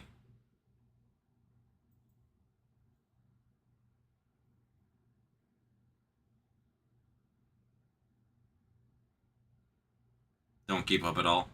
Okay. Just to give you a heads up, if you have a VPN and you have Netflix, you can watch WrestleMania for free. I won't say there's anything really worth watching for someone who doesn't keep up, but everybody knows this name. It's Brock Lesnar. There's this new guy. His name is Obafemi. Big old guy. Oh, he has? Okay, wrestling's a lot of fun, man. The thing is, you have to just take it at face value. It is what it is. You know, I mean, don't try to convince yourself it's real. Just if you can buy into certain characters, have fun with it. You know what I mean? And the only reason I'm bringing it up again, Netflix with a VPN lets you watch this stuff, for the cost of Netflix. Um, and there's one match. It's going to be his name's Obafemi versus a name everybody mostly knows, Brock Lesnar. Oba is a gigantic Nigerian guy. Kind of think of like Francis Ngannou, but bigger somehow. Um, and they've been doing this crazy big build where it's looking like Lesnar might actually get, his ass kicked, which that's kind of what he's done most of his career. Now, if you're a UFC fan, it was back and forth with him. Kofi's great, man. I was actually I got to see like Kofi's like third televised match because that was it was in San Diego back in 2008 or so. I was always a huge fan of his. He was a big time innovator of everything. But yeah, the only reason I bring that up again, I think it's on Sunday in like a couple weeks. Obafemi versus Brock Lesnar. Even if you don't watch wrestling, it's probably not going to be a super long match. If you have Netflix and a VPN, it's no extra cost to you, and it should just be fun because they're gonna be two huge guys just beating the crap out of each other. Like they are going to the thing is that with Lesnar and big guys like that, they actually let each other like Lesnar's basically like, yeah, hit me. And I mean I get it. The dude's like 48 years old and like somehow still 300 pounds of solid muscle. Again, lots of steroids involved with that because that doesn't happen otherwise, but still. It should be a fun thing to watch. But dude, Kofi and I'm still just sad about the whole New Day situation. Big E broke his neck, wasn't able to come back, but Kofi, Xavier, that entire group, great people. I actually I have a great story about WWE. So I think I've mentioned passively. I spent about 18 months in a wheelchair due to spinal cord damage, and so I had not too long after that happened. I'm out of the hospital, but I had tickets to Monday Night Raw, and I was going with my friends. But obviously, we had tickets. They were good seats, but they were somewhere we could not get with me in a wheelchair. And so we go up, and we're just trying to see what handicap seats are available. And my friends had a very cheap, what do you call it? A very young son, who's very cute as well. And so we go there, and they all start kind of talking. We're just asking like, "Hey, what can you do to help us?" And they wound up giving us tickets that were front row, like at the front, which was amazing.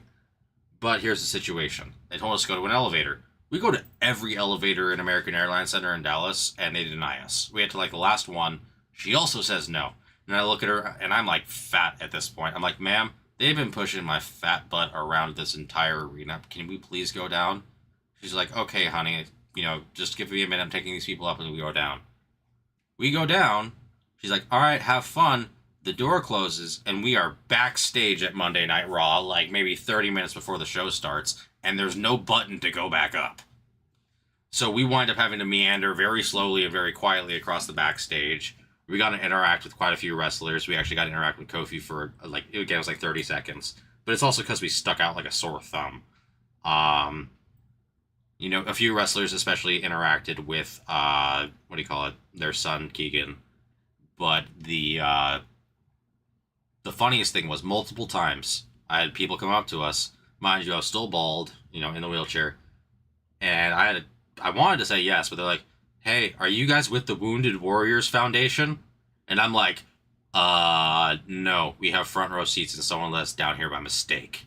And I really wanted to say yes to see what would happen, but I didn't feel right. So we did that. Quite a few wrestlers were back there. I was not in any state. The female wrestlers are definitely very pretty in person as well. That's all I can say. And a lot of them are, again, big guys, but super nice human beings. Kind of destroys the entire persona of the bad guys. Like, one of them bumped into my buddy, and he's like, "Oh, sorry." Like, you okay? And he's supposed to be a bad guy on TV. Yeah, that's my one crazy WWE story I got to experience. It was fun. On that note, ladies and gentlemen, I'm just going to rehash the filler. Mention that we have it's 4-2, $15 per. Top spot gets Raiders. That second spot gets Colts. I don't know. What do y'all want to talk about? The draft isn't till June, right? For NFL? I forget if it's May or June. I always do. I feel like it's early June.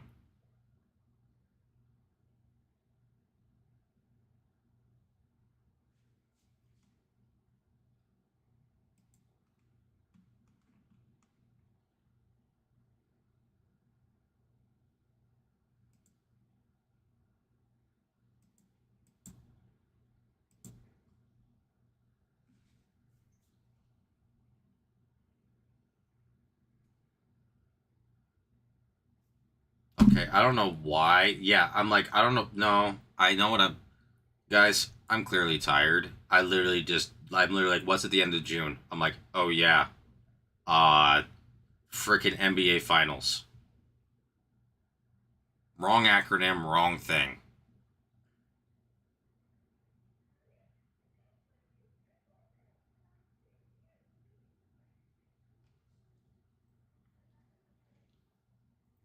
Okay. I mean, that lines up. I mean, again, it lines up also with Topps Chrome coming out for NFL. And I have no idea what our price point's going to be on that for breaks, how many breaks we're going to be doing. It's going to be interesting. And I also need to rescind what I was saying, in that they are just releasing 2025. Like, they're just doing this year's rookies right now. So they're just doing a Topps Chrome consolidated with this year's rookies and the autos and stuff. And I'm okay with that. You know what I mean? It's actually what they did with this was different than what I was being told was going to happen. So I'm actually a little bit happier with it. I don't think the price is going to go as exorbitantly high as it was before. The only thing that I can say about this time with Topps Chrome is that, again, we've seen what happened with Topps Chrome basketball, these first time licensed autos, and there's way more first time licensed autos in NFL than NBA. I mean, you got Stroud, Young. No one really gives a crap about Levis. What do you call it? May, Knicks, Williams. Like all again, Ward. Not so much about Ward, but I mean, there's so many people who Jackson Dart, guys who just don't, who have never signed for a rookie. Um, again, so it's like what really four? Is that four classes? 2023, 20. Yeah, it's four. Yeah, no, three classes. Really, three full classes of people who were not able to sign with a license, and we're gonna see that again. It's just like I'll call it the license effect. Like Wemby autos sell better that are licensed than unlicensed, even if they're rookies, unless it's very low numbered. We're gonna be seeing these guys. Like, honestly, the Texans are gonna have odd value out of nowhere, even though their rookie class isn't great, because Stroud will have licensed autos finally. It's all of this weird stuff that you have to take into account. But I'm glad they're not waiting to do it and add Mendoza and whoever else in there. I'm also a fan. I'm not a fan of the Raiders guaranteeing Kirk Cousins money the way that they did. Still, that man's agent's a legend. I'm pretty sure he would be able to get me like a $10 million guaranteed contract in the NFL, and I'm legally disabled in certain ways. But I don't think they're going after Mendoza.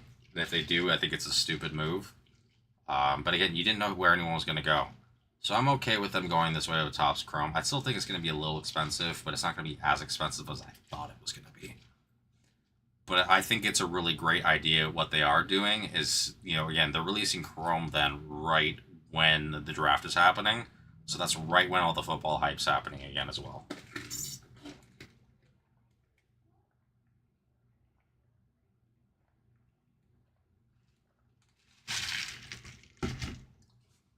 Who do you guys think you're going to draft, honestly?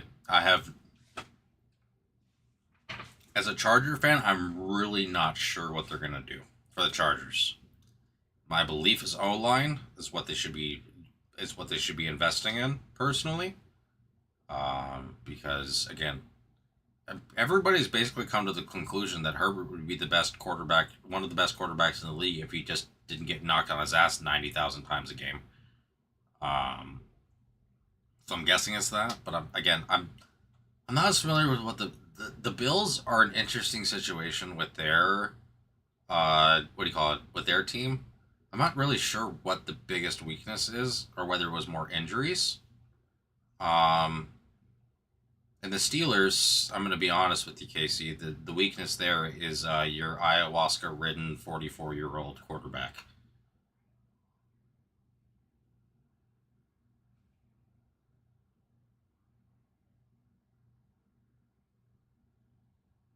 The man thinks that Bluetooth headphones are going to disturb him, so he still uses wired headphones.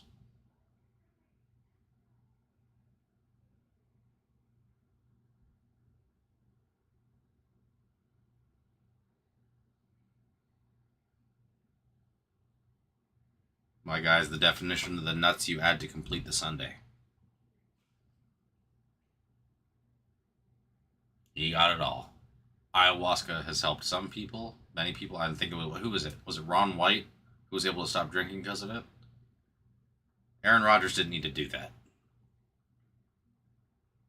I'm pretty sure. Like, I hate to put it this way. I'm on team spend draft picks on O line defense. Let Aaron die mid season so we get it.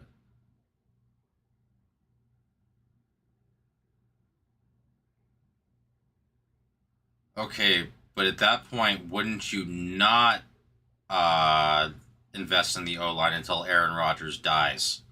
Then you invest in the O line after he dies. Because why wouldn't you just want him to die? Like, you invest all in the defense.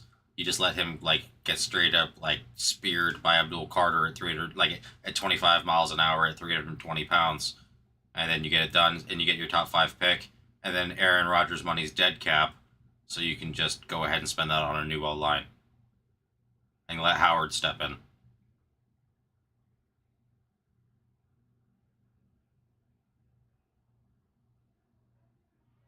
You can always get O line, but if you want him to go away, what you do is you basically do. Got you. That would be fine with me, honestly. Again, I'm here. Here's the thing with Rodgers. He has some of the most incredible moments, like individual moments in NFL history. Some of his, like, again, what do you call it? At the buzzer. Yeah, the Bills took out Rodgers for a game. Yeah, dude, that was. I'm sorry. That was the funniest thing to me. Like, I don't like anybody getting injured, even if I don't necessarily like them as a human. But that was the funniest thing ever. Oh, the Jets are going to use Rodgers. They're going to be so great. And literally, like, first drive, dead. Just dead. Uh, yeah, that was irony at its grandest. Um, but here's the thing. Aaron Rodgers, especially in his prime, has some of the coolest and most iconic moments in the NFL. What do you call it? To beat the buzzer, what do you call it? Like 70-yard throw. Yeah, the flag out too. Yeah, I know. Um, but no, that 70-yard throw to what it was his tight end Rodgers at that point. I think they were playing the Chiefs. Dude, that was one of the craziest, like, and he's done that a few times. Just some of the craziest long ball, catch and throws, like against 70 plus, 68, 65, 70 plus yard throws in history. I will give him that. You can't take that away from Rodgers' legacy. In his prime, he was incredible and truly incredible, like really great. But then he went cuckoo. And it doesn't take away from how great he was. But it's kind of like Antonio Brown, right? I mean, Antonio Brown's maybe a little bit more extreme. Antonio Brown was a fantastic receiver. It doesn't mean he's not, let's see, doesn't mean he doesn't have, like, not just a few screws loose, but many screws loose in the head. And they don't need to be on an NFL field anymore. And I almost guarantee you, Casey, that the only reason Rodgers will be out on the field is because they're stuck paying him guaranteed money.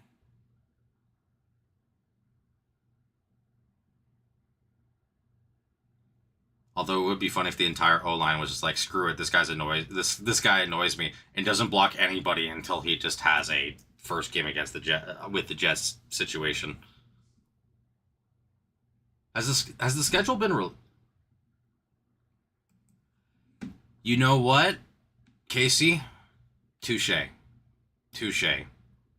Yeah, no, dude, don't even get me started on James Pierce Jr. I had no idea. Like, I started hearing some rumors about it. I don't follow it like that closely. And then I looked up what he did, and I'm like, what the hell, man? Also, I've seen teams are reaching out to Henry Ruggs.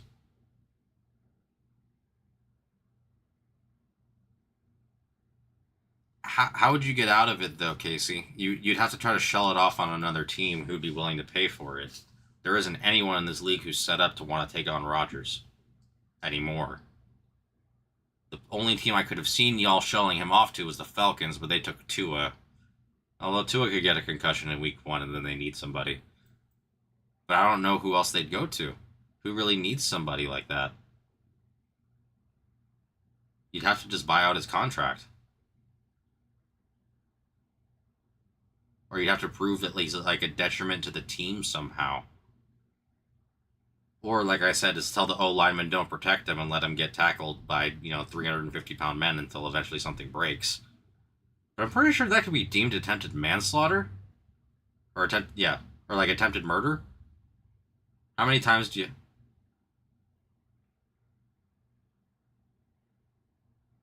Well, yeah, if he retires. My man, even if he gets injured, he won't retire until the season's over. You know that. He's crazy, but he's not stupid.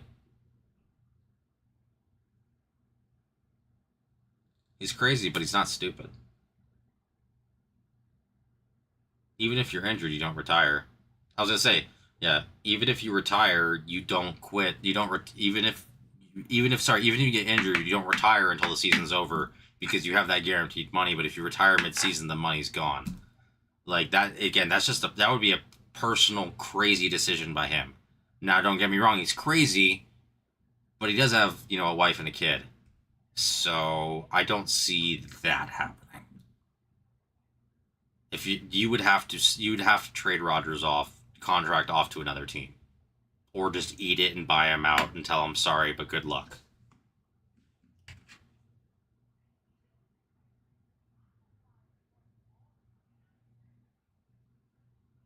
No. I'm not talking about that, Casey. I'm talking about if, as a head coach, you tell your entire O line, do not protect this man. Let him get it hit as hard as you want to let him get hit, over and over and over again, until something really bad happens. That seems punishable, not to the people on the field, but to the coach, because that's basically giving everybody the okay to just go ahead and let him get murked. Not murdered, but like straight up just attacked. I'm talking the coach. Yeah, you see what I'm saying? If the coach literally instructs them to be like, don't block, then I'm like, I'm pretty sure that is just because you're like, again, if it was like Pee Wee football, I'm sorry, even if all the kids tackle really hard, it's not going to kill anybody. But when you have 6'4", 320 to 350-pound men who might all converge at once, and you're telling them not to just try to protect them, and like actually telling them, yeah, that's pretty bad. That's more what I meant. Let Rodgers die.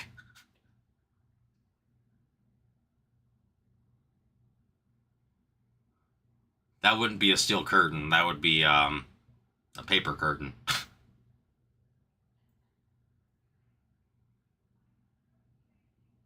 Yeah, there's never going to be a player there who gets it unless like somehow they like installed a knife into their helmet and then went for like helmet first contact. In which case that would be the wildest and craziest thing to ever happen in a football game. And I would probably suspect a convict somehow escaped and pretended to be a football player and somehow got on the field. Because who would think of like turning themselves into like a shark knife football player? I guess except for me. Yeah, no, honestly, this is one of those things, especially with quarterbacks, and especially quarterbacks that are older, like Cousins and Rodgers and these other people who, again, it's like they're there, but they don't really produce the way that they should. I'm just you need to have guaranteed money, right? Don't get me wrong, guaranteed money is necessary, but at a certain point, you need to reduce that down, make it truly performance based, or at least playing in a certain number of games, or just something.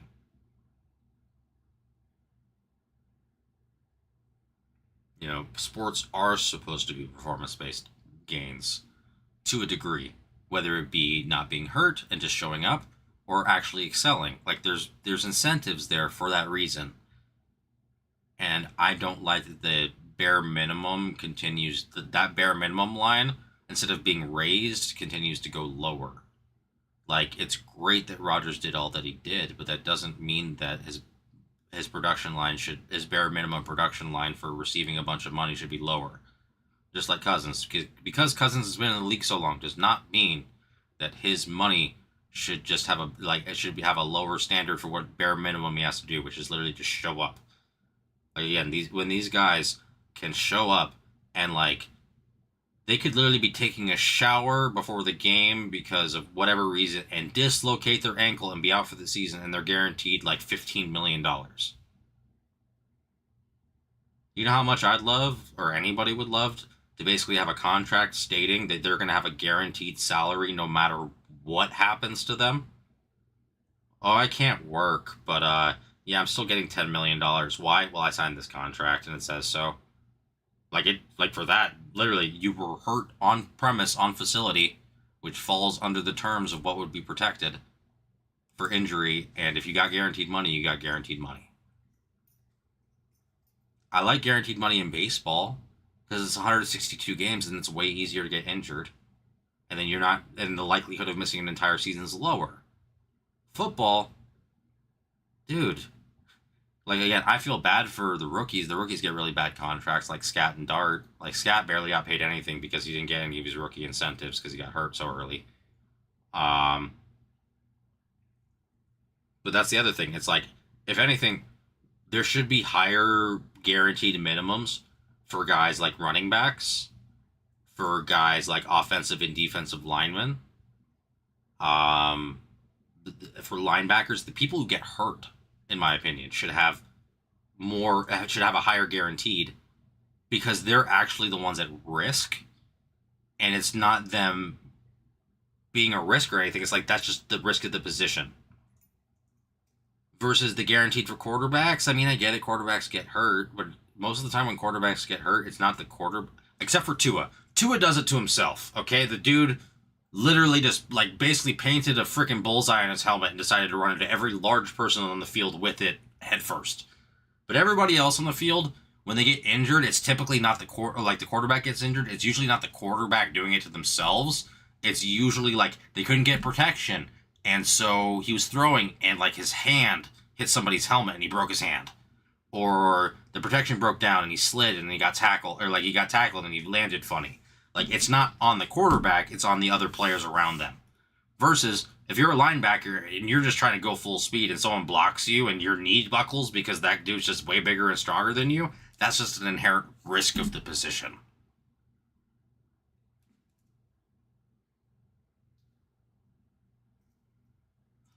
Oh, don't... Yeah, okay. Yes, Purdy also is going to be literally the most extreme example possible of that because he was Mr. Irrelevant, the last possible pick.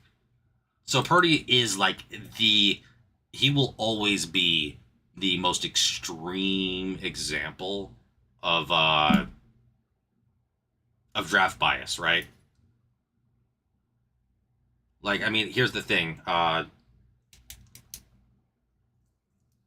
Because Scat was the first round draft pick for the Giants. Again, he didn't meet his contracts and whatever, and don't get me wrong, New York taxes are horrible, just like California. But again, he cleared 250 after his rookie contract, which is basically the league minimum. After his rookie contract, agents, all that, which all of them deal with. It doesn't matter as much. It's the guaranteed. What it is the signing bonus is what makes the difference. When you get like 5 million off the bat, that's the difference. Like Purdy still was making roughly the same, if not more than that. Rookie contracts are just brutal. It's the signing bonus that makes it so these first rounders can survive and do better. And then hopefully, if they do well, they get, sponsorships and other stuff. Draft location only influences, for the most part, in NFL, the, what do you call it?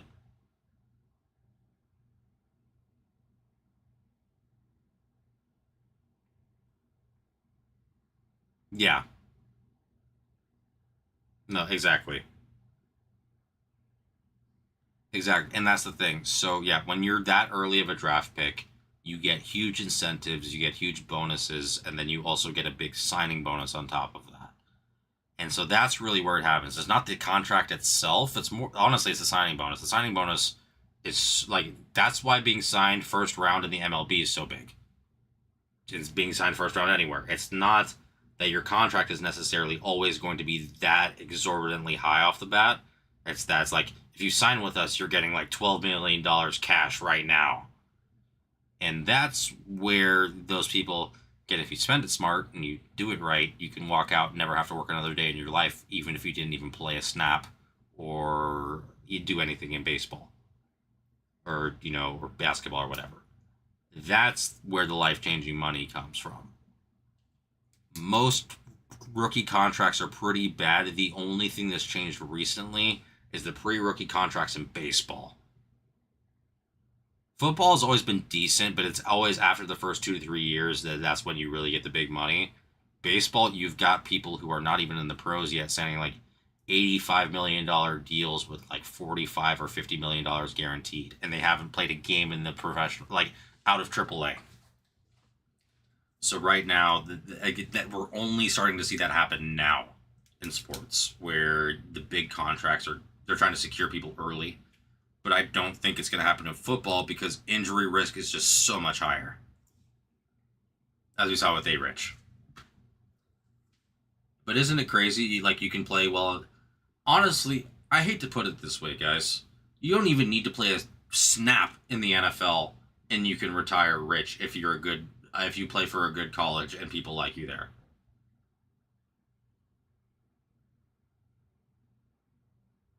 Long snapper's a great career, solid money, rarely gets hurt, great career. Baseball player. So here's the thing. Again, I've told y'all I played baseball at a very high level. I was told from like when I was 9 that I had a future in it to play in the pros. Baseball is tough, man. Statistically, the hardest sport other than golf. Um, Again, but hitting a baseball, one of the hardest things to do. Period. Especially when it's now that people throw 105, even harder. Um, but again, baseball for most people is a long, long road to the pros. Now, rookies nowadays are a lot younger. I think the average age dropped to like 22 or 23, whereas like when we were growing up, the average age was like 26 to 28.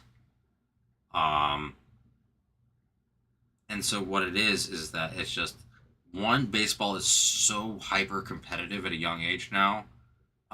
Perfect game was just starting when I was playing baseball. Like, they took your stats, they did whatever, but they didn't have this. Now they run the entire damn system. Like, if you're a big name in perfect game, you get seen by colleges, you get seen by pros, and you may not ever have to play in high school. Like, you can play just for perfect game and get drafted.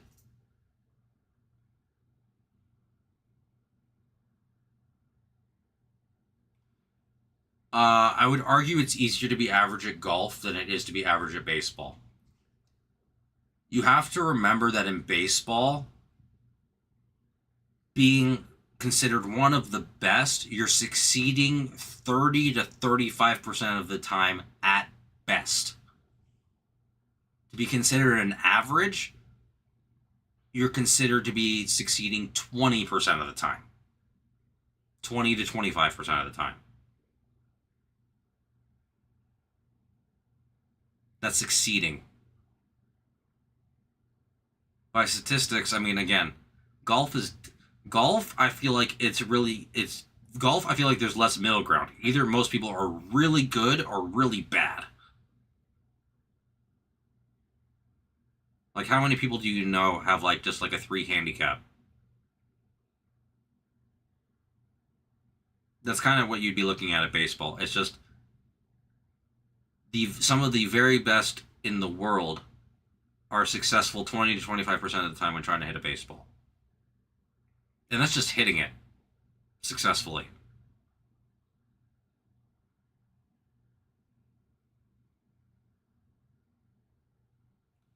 And the difference being is golf also is situational. Like, you know what I mean? There's like, are you playing at Pebble Beach or are you playing at your local course?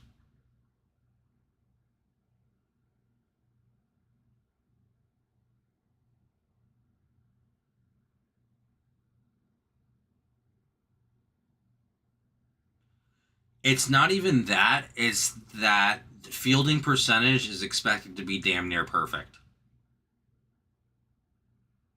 You shouldn't, like, again, if your fielding percent, if you fail, like, basically it's like 1% is what you can fail before you start being questioned as your value as a fielder. It's not that it's low on the charts, it's that you just can't mess up that much. And if you do, they're probably going to take you out. So it's just different. Fielding is just more of a, you should be able to do it, and if you can't do it, then we're going to make sure that you just hit the ball if that's what you're good at. Because every team has a DH now. So, yeah, it's more of fielding, you're expected to be perfect. And if you aren't near perfect, they usually take you out for somebody that is. But everybody's got to hit. So it's more like you're expected to be able to field the ball.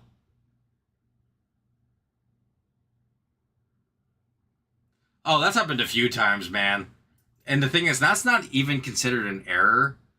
And also, I think you're not even thinking of a kid, dude. That was the first one. For the first time that ever happened was Jose Canseco, who, mind you, again, great hitter, not a great fielder. He's the one who introduced Mark McGwire to steroids.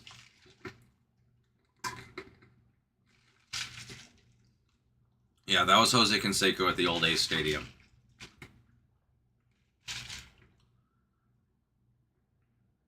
Again, why I remember it's exactly Jose Canseco, don't know. But I do, because I remember watching that clip. It was always the old school ESPN. Remember, it was always the top 100 and then the top 100 fails? Oh, the college game recently. You're right. Sorry.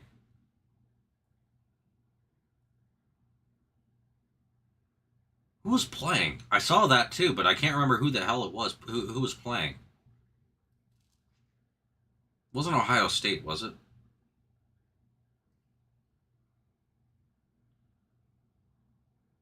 Casey, brother, I agree that Barry needs to be in the Hall of Fame. No, he abused HGH, and he also abused testosterone. I'm sorry, I'm well versed in steroids. I'm on TRT myself. The overall, the growth of hands, head, nose, overall body size, strength metrics, without losing that much speed. Here's the thing.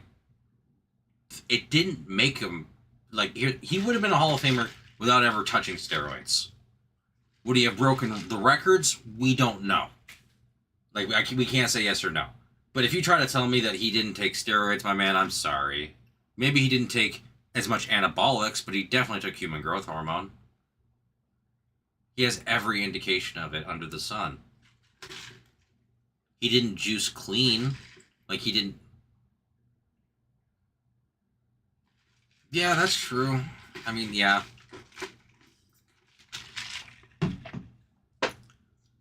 It's tough. Here's my opinion on it personally. Exactly. No, exactly. But no, this is my argument, and it has nothing to do with what Barry did or anything else. It actually has an argument to do with all of the people who played in the MLB during the steroid era and tested positive or never tested positive and still took them and absolutely sucked ass. So many people were on it and did nothing of note. Nothing. Steroids made the great players fantastic, and it made the fantastic players legends. But it didn't take your average Joe Schmo and put him over someone who was already fantastic without steroids. So yes, do I think records should have asterisks on it? Sure. I agree with that. It does, again, do we know if as many home runs would have been hit without the steroids? No, we don't. But does it devalue what happened during that era? Absolutely not. McGwire, Sosa, and Bonds helped bring baseball back from brink of death. Between the MLB lockout and then everything else, it nearly lost all of its audience. MLB should be thankful for those guys. And the thing is, they were just the people who were at the front because they did so well. They were one of probably, I guarantee you, 60% of the league in the late 90s, early 2000s was on steroids. Of some kind. And that's my argument, is that if you have so many people who could be on it and still suck, or never got caught. Exactly. There's, at this point, look, back in the day, I understood the vitriol and the feeling of these guys were cheating and, they should never go in the hall and their record should be smudged and whatever. No, and now looking back on it, when you look at just the brass tacks and the facts that go along with it, it was part of the culture of of all sports. Do you remember looking back at late 90s, early 2000s basketball players? Those dudes had bodybuilder legs. It's like they were jacked out of their goddamn minds at like 6'9". You know how hard it is to put a ton of muscle on a 6'9" frame? Like, LeBron isn't even close to as jacked as that. It was just part of the era. 80s, 90s, and early 2000s, everybody was on the juice in almost every sport. It doesn't negate it, but it was technically an even playing field because everybody was doing it, or at least enough people were doing it that everybody had access, and it was a choice not to. So yeah, again, you're negating just a part of the game's history. It wasn't legal, but it also, like, if it was that frowned upon, how did that many people get away with doing it?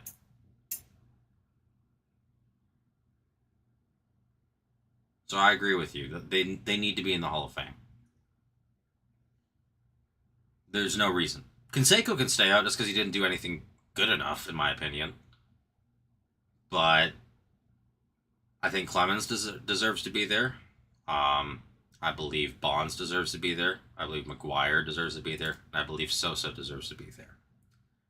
McGwire and Sosa more so because they did save the game of baseball from becoming irrelevant. Bonds, because he did do, again, steroids or not, the records happened. And Clemens, I'm sorry, he just had too great of a career. He really did.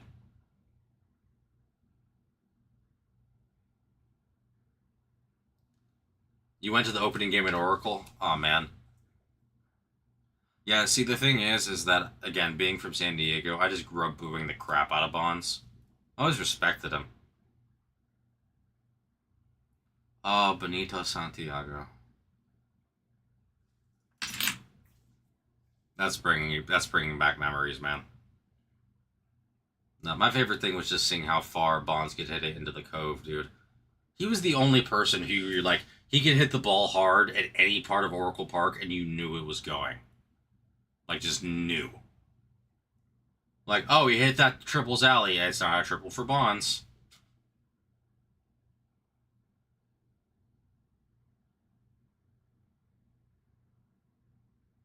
The home run derbies there are fun too, man. The person who, again, I was never a Giants fan, but my guy was Tim Lincecum. He threw the ball so hard for such a lanky little guy. I mean, he's not that little. I think he's like the same height as me. But again, he's just, I guess, he wasn't short, but he was little. I think he was like 160, 170 pounds soaking wet.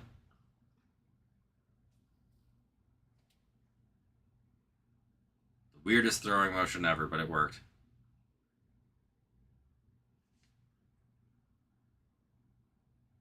Oh, for sure, man. No, dude. No. I grew up again. That was the baseball I grew up watching and loving. Dude, right? Lincecum, dude. No, Lincecum was is he's one of my favorite base. JT Snow. Okay, yes, you're bringing it back. Let's say, what do you call it? Yoon, our GM, is a huge Buster Posey guy.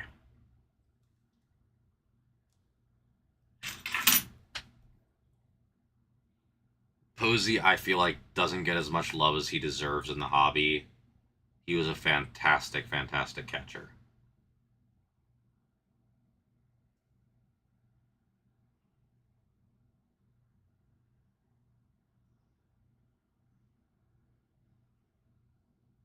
I've watched it, yeah. No, I've actually, that again, it's part of the reason I'm a fan of him. Again, his story is, it's intriguing. His path wasn't the same as a lot of the classic. Again, I grew up playing baseball here in San Diego, where baseball is king, and man, is it intense, just to put it that way. Everyone's got to do it a certain way. You got to do it this way, or it's wrong, and blah blah blah. It's just it was a lot. And seeing his story with his dad and him figuring things out for himself, it was great to see something a little different. On that note, sorry, I drank like a 64-ounce Powerade because I almost passed out because it's so hot today. I'm gonna be back in like just a few minutes. If you guys want to rip something, I will have I'll have Clean Hands Mojo going on. But if not, I just appreciate y'all being here and talking. But yeah, I'm gonna be right back. Just gotta go pee. Ugh.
I almost pinned that I was in the bathroom instead of removing it.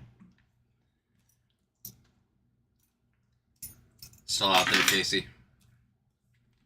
I appreciate the chatting as always, man. It's fun. One thing I've wanted personally is a Bonds auto, but they are so goddamn expensive. So expensive.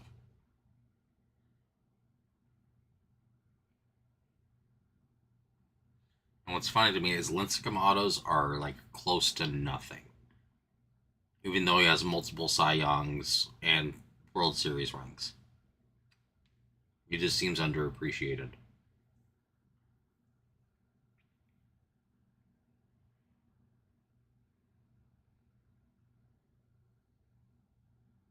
And if Nick's still here, Nick, I know. Sorry, I know baseball isn't so much your thing. Though you did to get the Yankees. That was sick. That one day.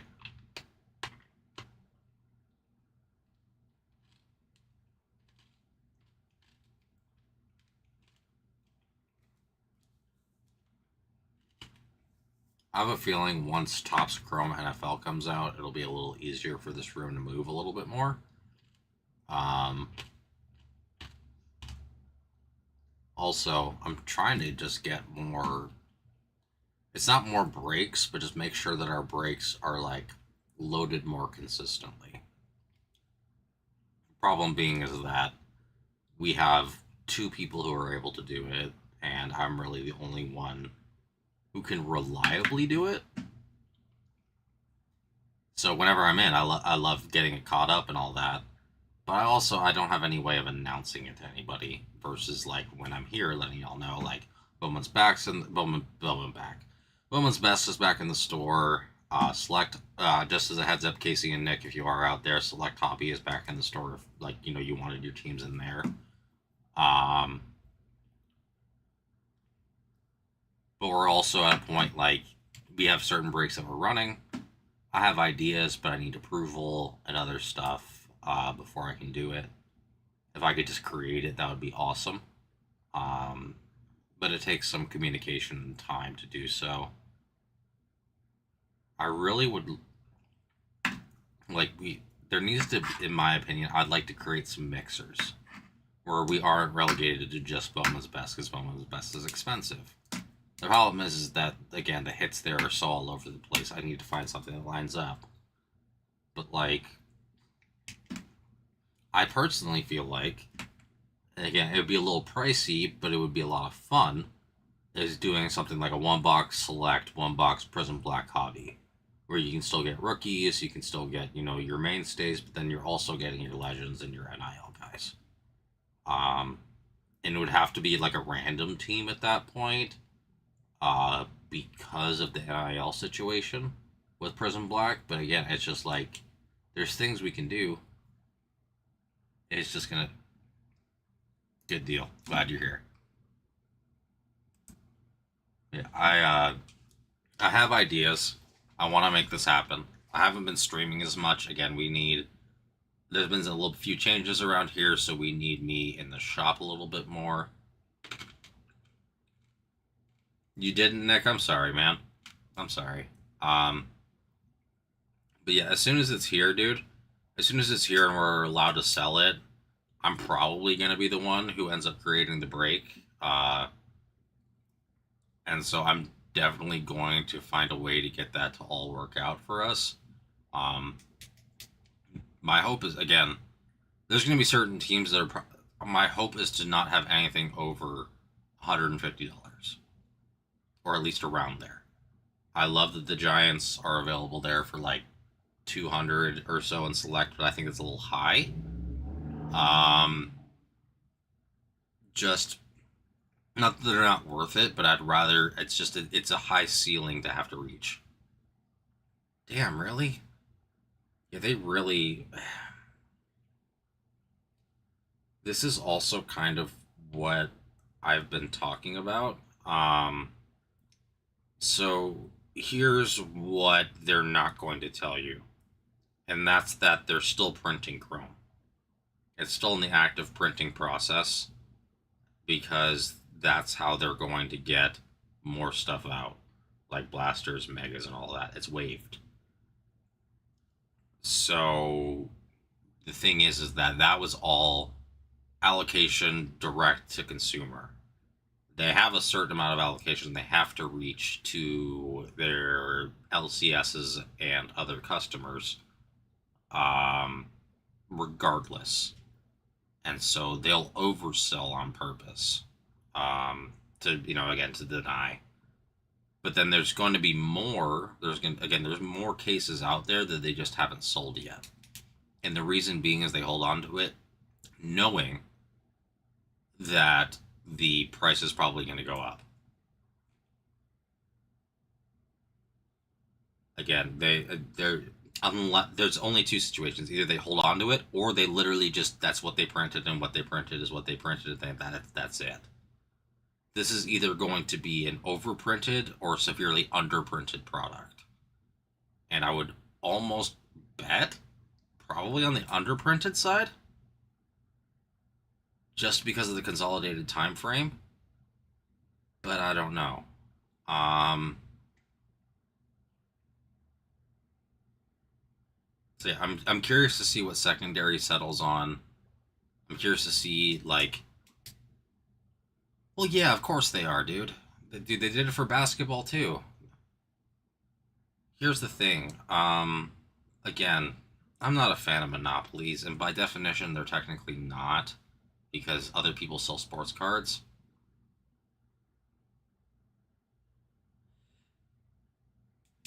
Yeah, the marketing blast isn't actually what's making me think that. Again, I've seen the marketing, but honestly, dude, I don't spend as much time on social media as other people. I'm one of those guys who listens to podcasts and likes being informed about the world and learning new things. I mean, don't get me wrong, I'll go on there to laugh, but most of it is just shilling influencer BS nowadays anyway. I want to make my own opinion, not be told what I should think. Um, I'm going underprinted based on the sheer facts that I've talked about before. They're making the printing press go brr. They don't have any more printers to go through. They still have Bowman Chrome basketball that's coming out. They have Topps Chrome WWE. They still need to get ready to print the next draft class of NFL. And they have every other license that they're still doing stuff for. Like right now, it's April is a huge month for them in terms of releases. I'm pretty sure Bowman Baseball is also coming out, which again is one of their biggest products. Like it's Bowman Draft, Bowman Baseball, and Bowman Chrome are some of their biggest ones. So with that many things coming out this quickly, it's more of not a marketing thing, but just a sheer statistics thing that makes me think they printed what they could print, did it, and ran with it. I don't think there's going to be this kind of huge ability to grab it still, kind of like you're seeing with Topps Chrome basketball. Basketball is a global market versus football is a more consolidated US market as well. So when you print for basketball, you have to print knowing that people in China, Japan, Europe, other places are really going to want it. Whereas football, you have like Germany, some parts of Britain, and some parts of Australia, but really it's the U.S. who's the market, and maybe some Canada too, but really the U.S. And since the U.S. is the market, it's 340 million people minus the people who aren't interested in the hobby, versus more of a global scale. So taking all those things into account, plus the fact that it's a Chrome product and Chrome products are harder to mass produce than paper, um, it's my belief that it's going to be scarce. And again, intentionally, but not like we're going to make this short because we just want to make people pay more and that's our only goal. It's more like, man, you have so many resources. How are you going to use them?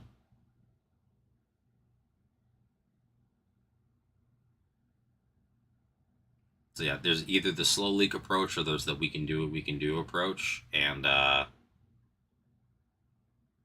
I think basketball has a higher chance of the slow leak approach just because of its market. And again, I thought it's just one box per. It's just one auto per box, right? And then jumbo's 3.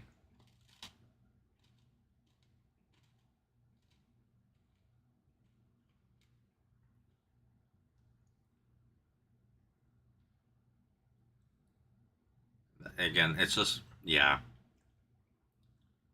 That's the other thing. Um,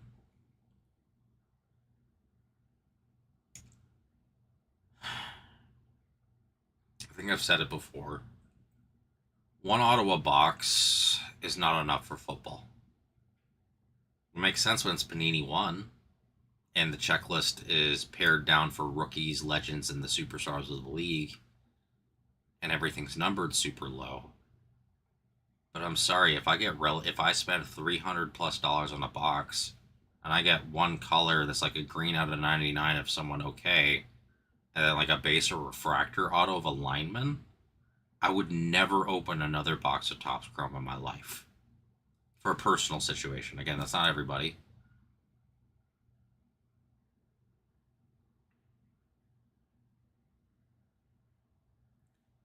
Well, no. Well, here's the thing. No, I misunderstood, man. The extended rookies, they're not straight. They're not bringing it back for May or anything. I don't think May's a rookie card. I don't think May and Nix and all them are rookie cards. I think it's just 2025 rookies. The extended rookies, I believe, is just saying that they're going to be doing that. Basically, they're taking the rookies and running with them from last year, even though the year's over. I don't think it's anyone else. So, like, it's like again, if that's what I misunderstood from what they were saying. I thought they were doing and consolidating and going to wait and put everything together. Now it's more of, yeah, you got your first license. It's going to be great for breakers for the consolidated. Yes, exactly. Pseudo rookie. Exactly. Okay, yeah. That's what I was just about to say that. So yeah, you got what I was about to say.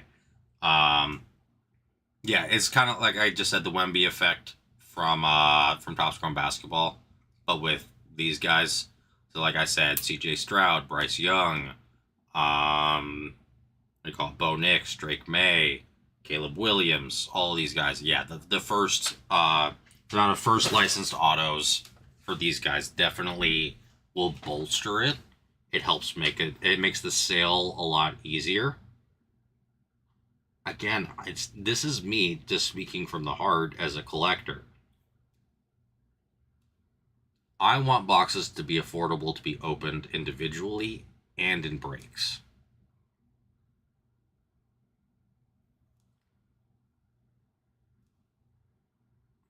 All I know is you better take every single Bills team that I put here, because if I pull the Josh Allen Superfractor auto and his name's not there, I'm gonna, like, yeah.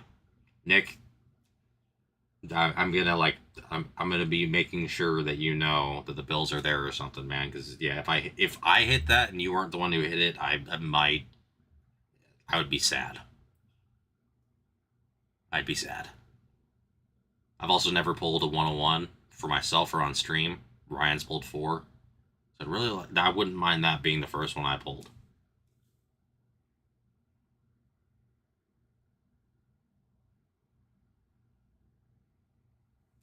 Send you the Batman signal. Okay. So for you, if it's really just like the Josh Allen signal, do I just like send a picture of Haley Steinfeld and being like, "It's here"?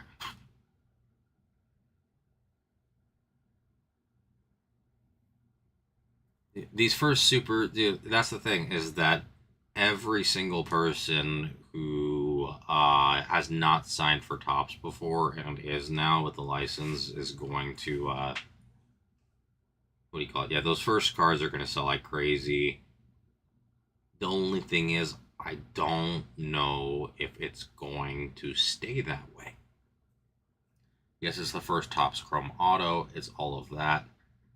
But how much of it will be bolstered by the hype and the excitement of the first Topps Chrome Auto, and how much of it will be longevity based? That's my concern.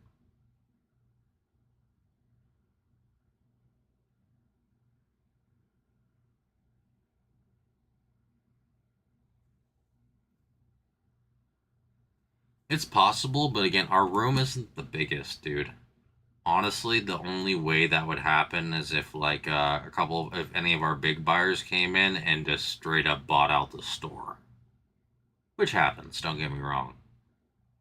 But that would really be it. I'm pretty sure you're our Bills guy.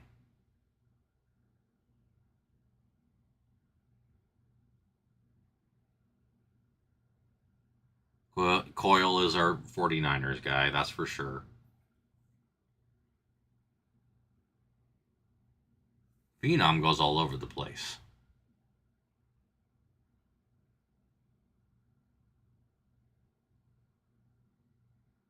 And Casey, you've split it up a few times. I mean, you're mostly Steelers, but I've seen you on a few different spots too. I don't know if it's you just chasing value or what.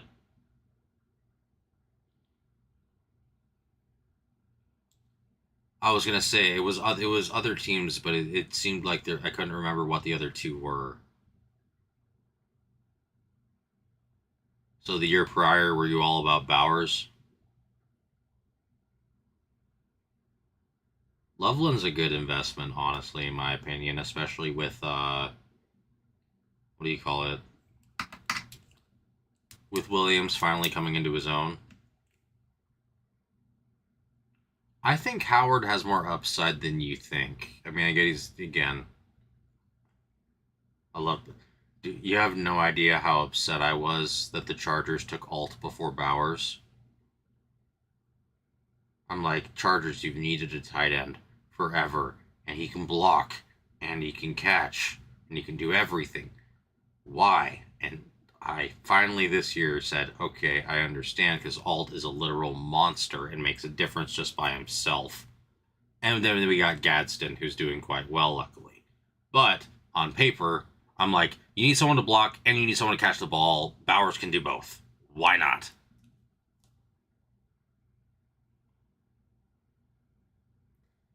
Okay, so first off, there's big differences between Najee and Pickett and Howard. Howard was more of a delayed pick as someone who would be drafted, has upside but needed to develop versus let's take him and plug him in, aka Pickett. And just as somebody who's been there and done that, don't invest in running backs unless you just really like them or they're already retired or just can't be like no, even if they got injured and could never play another down are fine, like Derrick Henry. Early investment in running backs is so sketchy. And it doesn't pay off nearly as much as other players. It's an underappreciated position in football.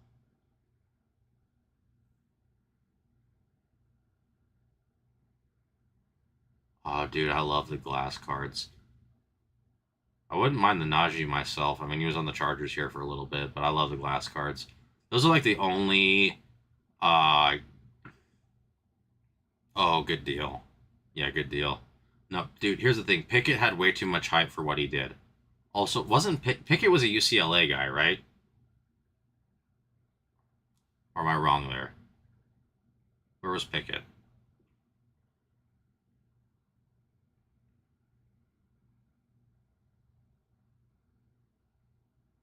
Why can't I remember?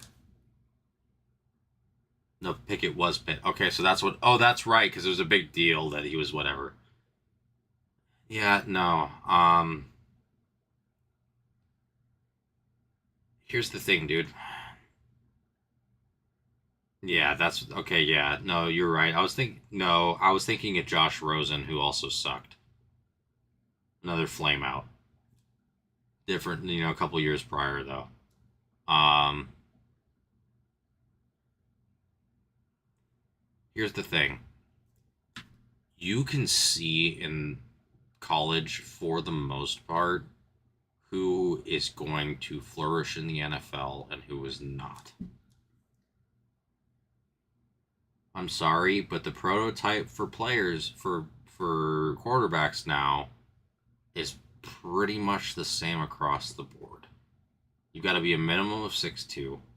You have to throw the ball a minimum of 55 to 60 yards in the air, and you have to be able to move outside the pocket, ideally being able to rush it. Pickett had none of that. He had horrible lateral movement. He could not rush the ball very well, and his arm was weak as hell. The problem is that the only reason Tom Brady did as well as he did with what he had is because the system was so perfect. And the players were perfect for the positions and the system that they had. You can't plug and play Tom Brady. Like, you can't plug and play that type of system. Pickett didn't have the arm strength or the lateral movement or the ability to create space in order to make plays happen. And the plays that were designed there were not fast enough for him to be able to throw it the 3 to 7 yards, which is what he had to do because he had no zip on the ball.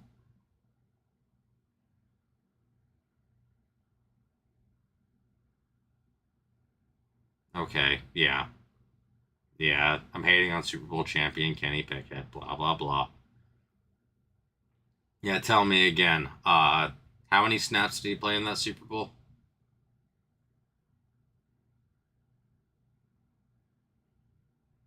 Can you remind me?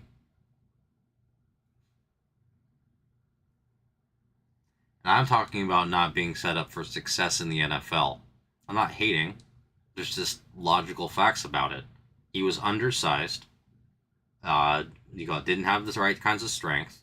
He didn't have the right kind of other skills to be able to make up for it. And while he was a great college quarterback, it didn't transfer to the NFL.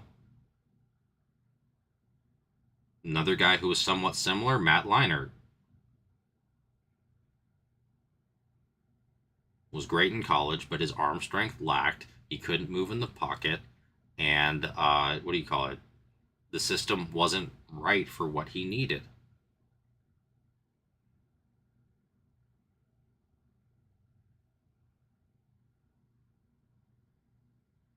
It's not that Pickett's bad, it's that he just doesn't have, like,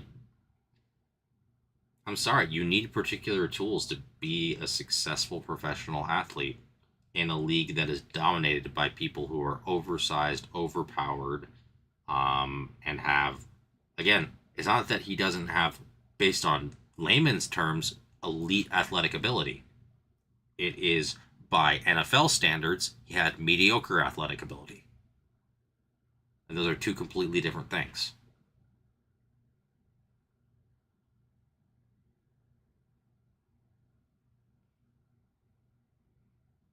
It's weird to talk crap,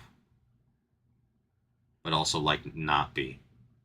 Like, again, I don't hate the guy. It's just, again, if your skills don't translate, they don't translate. Like, I hate to say it, but, like, again, this is an extreme example. But how well do you expect a dwarf to succeed in the NBA? Unless there's a rule where the 7-foot guy can pick him up. It's obviously an extreme example of it, but you know what I mean? It's just, you need the physical tools to be able to perform for the sport. It's a very drastic example. But that's what it is. If you don't got it, you don't got it.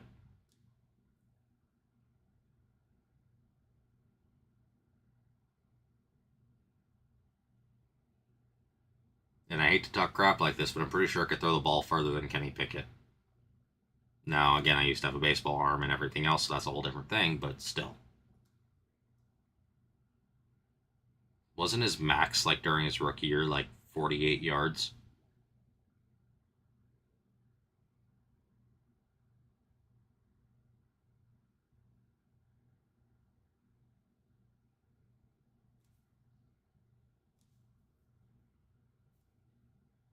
Man, I've been talking crap on Pickett for like 10 minutes. Damn, that was a lot of talking crap.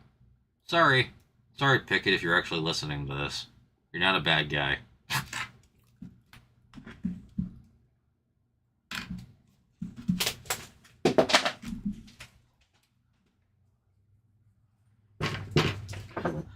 I ain't as good as I once was, but I'm as good as I ever was. Love it.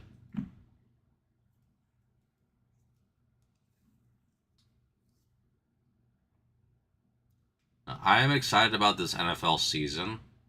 I'm intrigued to see what happens with the NFL cards. Oh, but speaking of, dude, speaking of Kenny Pickett, yeah, that's actually a great example. If I get my hobby box of Topps Chrome NFL, and I get like, we'll just use this example. Let's say we get a Jaden Higgins yellow out of 75 Chrome. Nothing special, right? And you're going to get some refractors, probably a decent refractor rookie, and blah, blah, blah.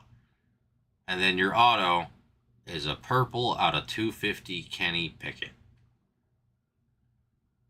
How are you going to feel after you just spent $350, $400 on a box? How's that feel?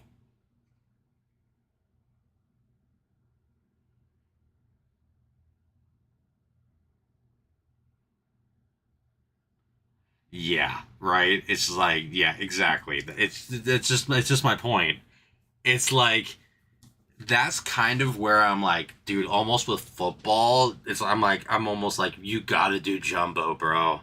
Because even a base auto of a great quarterback is better than like a gold out of 50 Pickett. And so that's where I'm like, football's so different than basketball or baseball that way. Where it's very position and player like more position and player dependent. So that's what gets me. It's just like the prospect of like not as many football products under the Panini era presented that as your option. At least you get some other color or whatever else. But like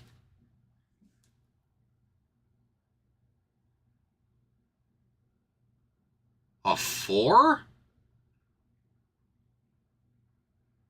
But see this okay, here's the deal though. No joke, dude. Here's the deal.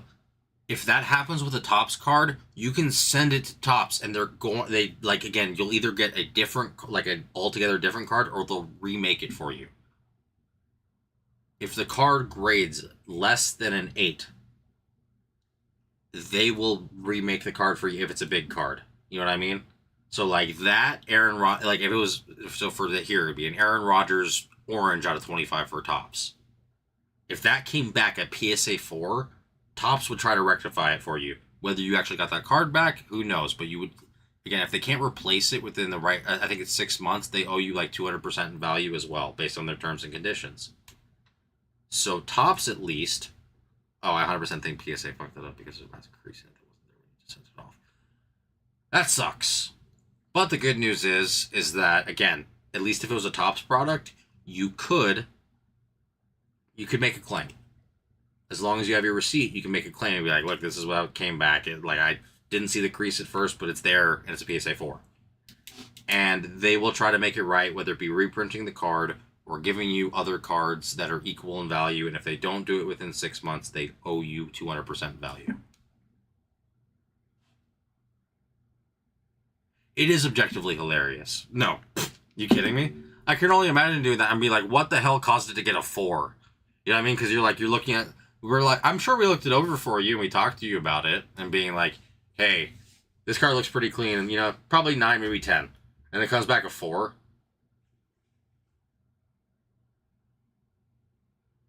Fully buy a personal Topps on one of your days. Hell yeah, man. Let's do it. I'm not sure when it's coming into the shop, though. Again, I'm not privileged enough to have access to all that, unfortunately. In terms of, okay, that's what happened. Sorry. Something was poking me in my side. It was just my key. Dude, I'd love to do that. I'm excited to do it. I'm just, again, I have no idea. I know it comes out soon, but when we actually will be ripping it, I don't know. I'm sure it'll be release day.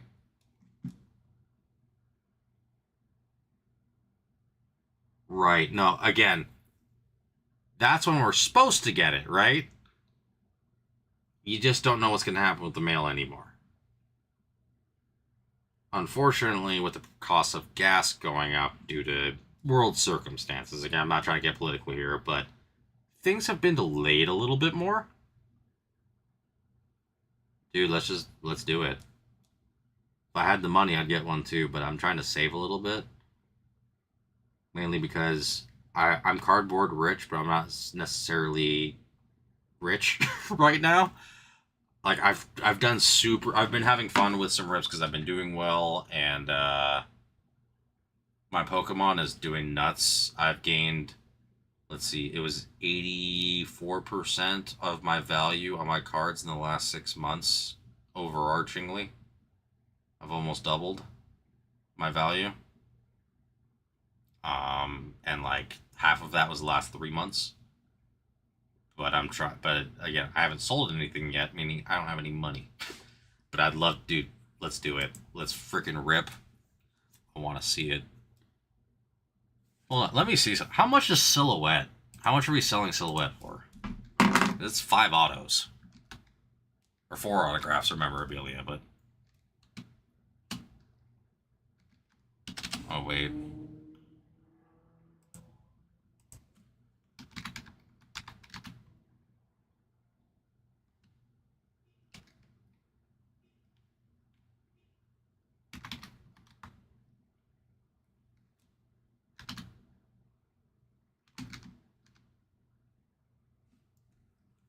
Oh, Jesus. 600 is 610? Jesus. I didn't know it was going to be that expensive. I mean, it's a lot of autos, but jeez. Yeah, no, so if it's releasing the 14th, again, what day of the week is the 14th? Is it the 14th? What day of the week is the 14th? Damn it. Is that a Tuesday?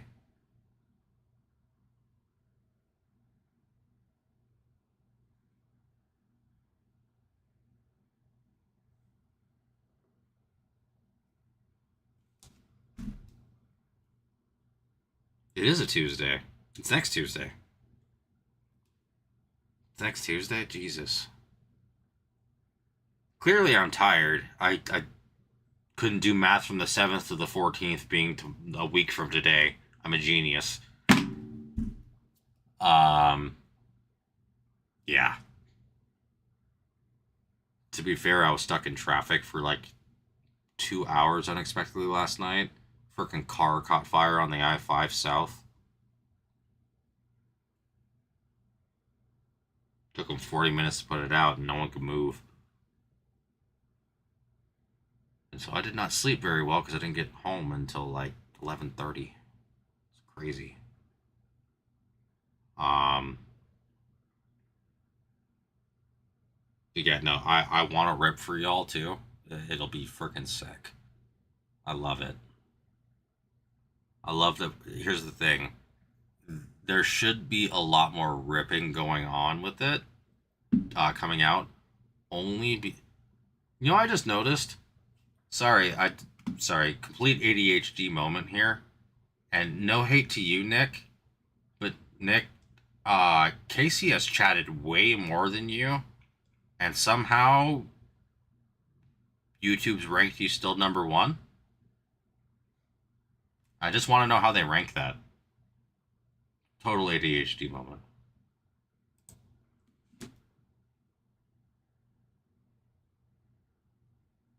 Sorry. Yeah, that was totally ADHD. Quality over quantity. You know, I was expecting Nick to type that, Casey, not you. Be a little nicer to yourself, bro.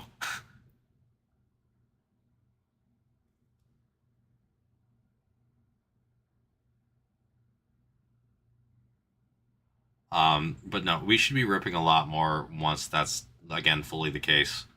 Um, Once it's fully tops. No kidding.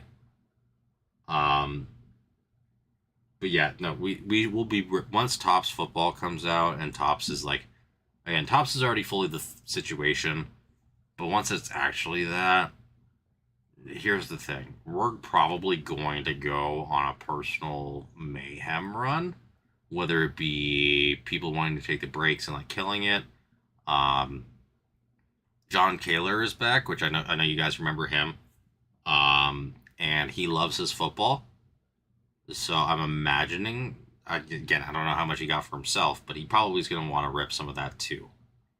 So I have a feeling starting like next week, we're going to go on like a ripping rampage, which is part of the reason why I want Prism Black to go. Because if we don't get that off, it's going to be it's going to be really, really hard to push it when everybody wants Topps Chrome. That's my only concern with Prism Black, is that we are on like a week time frame left, and then after that it is just gonna be hard, because again it's like everyone wants the shiny new toy, and right now Prism Black is at the very end of being a shiny new toy, and the next shiny new toy is so shiny that it's gonna blind everybody from anything else. Also, Casey and Nick, just because you guys are always here with me, I want to give you guys a heads up.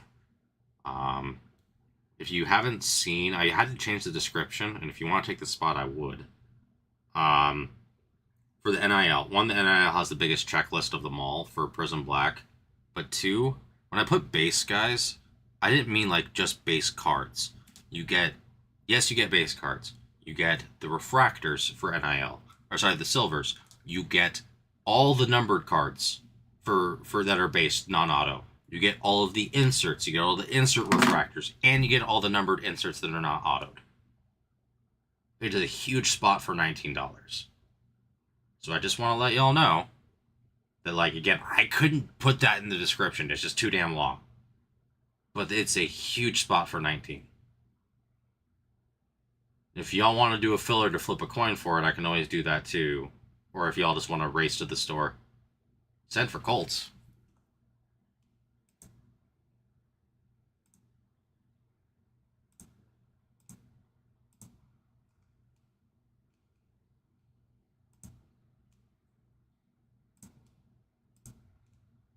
Oh, wow.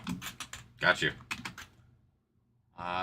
Sorry, let me make sure I go in the store and take it out there first, because that's more important.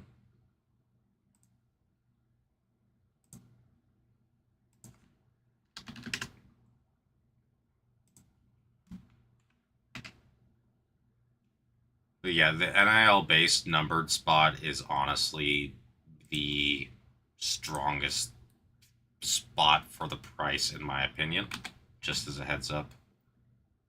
Because, again, the checklist is so gigantic.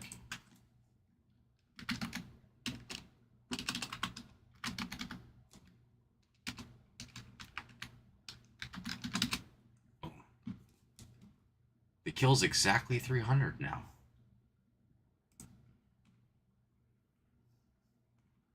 I got you all typed in, man. I appreciate you. I don't think there's any Steelers Colts duels though, so unfortunately that doesn't save us from any of those. Oh god, I just real for the love of God, I do not want to, like, I want to, but also don't want to pull the Arch Eli Manning or Peyton triple now, because there's now 3 people with a spot, like each with one spot. Then complete 3 different people. Oh boy. Now I'm gonna pull the 101, aren't I?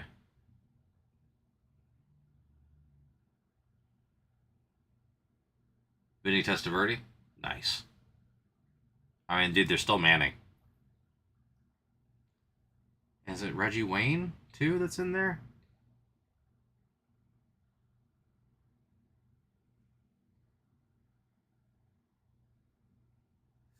Yeah, so here's the problem, Casey. So, like, obviously, if it's a 101, we can do that.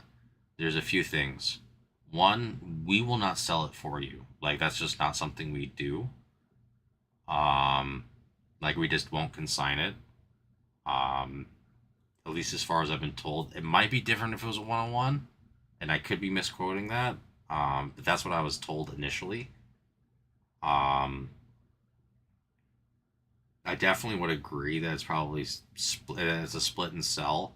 But the other thing is that with 3 different people, here's the problem: if one person is not here and is not or doesn't communicate within a certain time frame, we will be relegated to randoming it. That's the scary part about it. Is that if someone doesn't know the break is going, it goes, and someone's not here to be like, yeah, we'll talk about it, it has to be random. We have? Okay. Well, then, so here's the thing.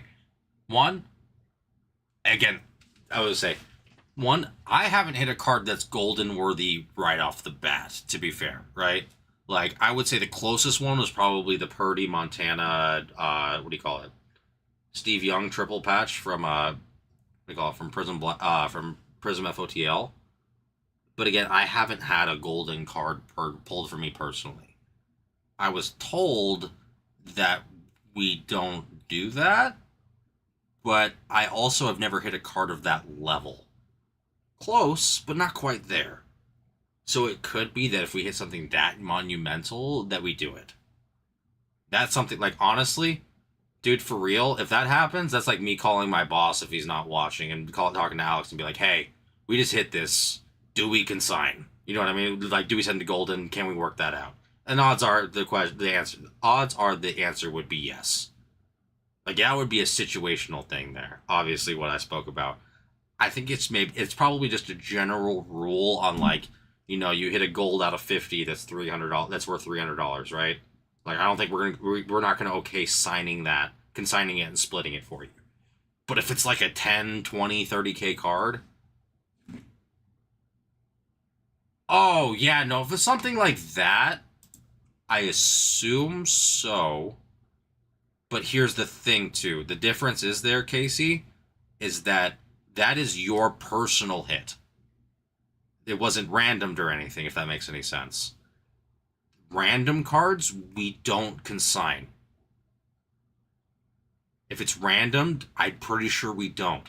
If it's an individual card that you hit that got a 10, we will help you. But for those where it's where three people have ownership, that is a situation.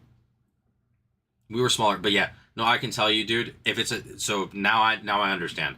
If it's a big card like that, I'm pretty sure we can work with Alex. If it's an individual card, right? But if there is no actual owner at that point, because it hasn't been randomed and whatever else, and it's all three, and all three people have different spots, we will not consign for y'all to send off. It's too much of a risk, and it turns into a whole situation because there's three owners of the card versus one. So at that point, it would have to be a decision where, like, again, I'm sure we could talk to Alex about something like that, but I was told we don't put it, like, we'll hold it for you, but, like, either it's randomed or someone can, like, buy the other people out. Exactly.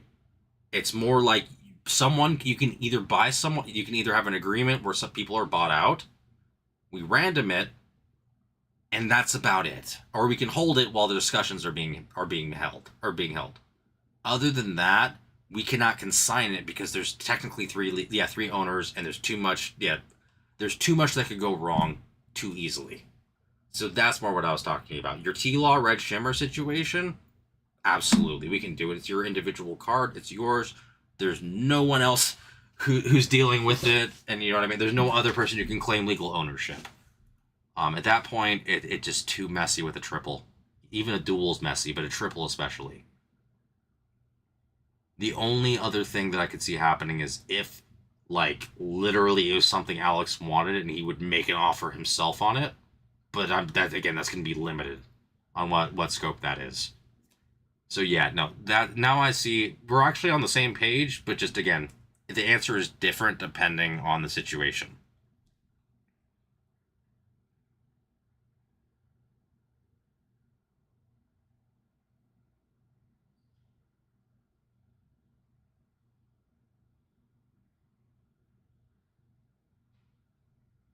Dude, that'd be awesome. Oh, well, I can tell you, I think some of that is starting to get liquidated. I'm starting to see some Davis Mills slowly leak out on the floor that I know I and Yoon have not bought. And Trey Lance.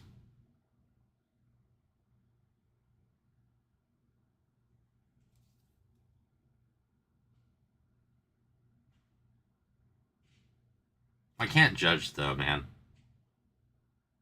I I had the most 101s and overall Darrington Evans cards of anybody in the hobby's history. Meanwhile, he scored one career touchdown. He's still a backup on the Bills. But you want to know the irony of it? You want to know who his one career touchdown was against? The frickin' Chargers. It's like the universe was laughing at me for choosing it. He's going to score one touchdown. It's going to be against my team and then never do anything again the rest of his career. Now, I still have quite a few of his cards because it's, it was fun. It was a PC. Some of them, man, I was just ready to move on from.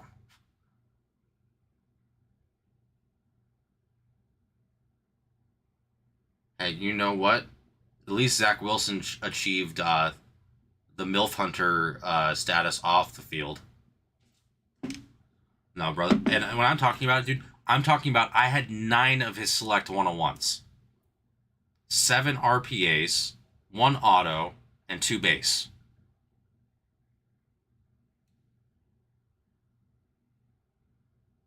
You want to talk about nuts, like nuts amounts.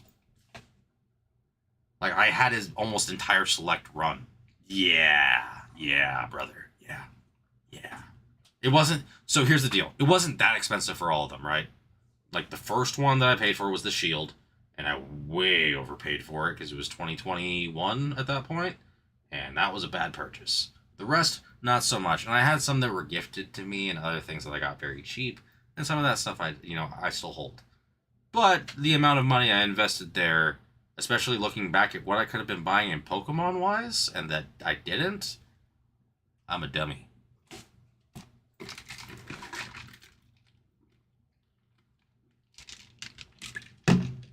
Hell, it was 2021. I could have been buying Shohei Ohtani for pennies on the dollar, and I would be, if I spent that same amount of money of Ohtani as I did on Darrington,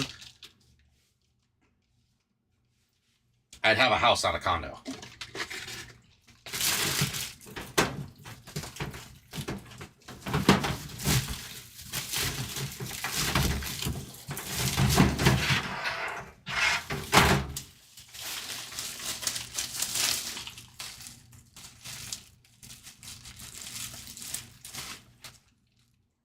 Bro, no.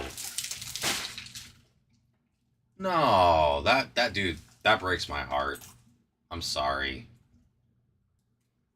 People suck. Vermouth's a stud, too. Damn. What the... And it's a team color match. Son of...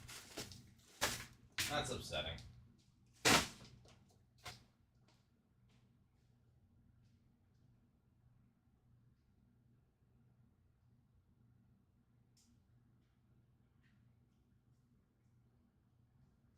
That is indeed upsetting.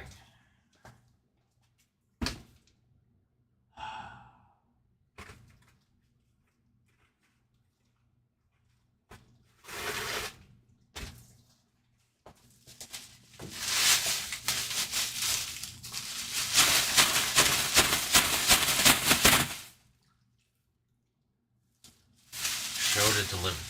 So here's the deal, though. So it went through authentication. Was this pre-authentication era or post?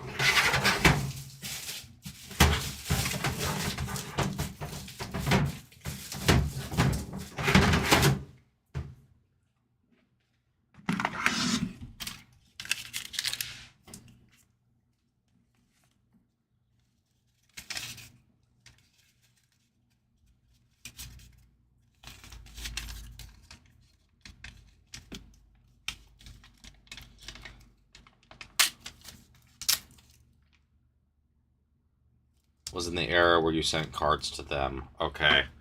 Yeah, here's the problem with that. I mean, again, it becomes a very situational thing. It may be marked delivered, but if it gets stolen, and they ship direct from eBay sites. Yeah, so here's the thing. While that's the case, there's supposed to be something that they were supposed to do based on the fact that they're going to be shipping that with insurance that covers the value of it because it's directly from eBay. So the fact that they didn't give you at least something Again, you didn't get a refund, but there should have been an insurance claim that you were able to create because you lost money during their shipment. Even if it's marked delivered, like, you cannot prove if it's delivered. Okay, who's to say the mailman didn't just take it? If you didn't receive it, it was not true. Again, it's delivered but not received. If you never received it, that is important. Again, it's too late now, but there should have been an insurance claim that you were able to get through eBay's insurance through shipping. And again, it's not a refund that you get, but it's an insurance claim that you should have got, even if it's not the full value, whatever they insured the package for, which is around $500.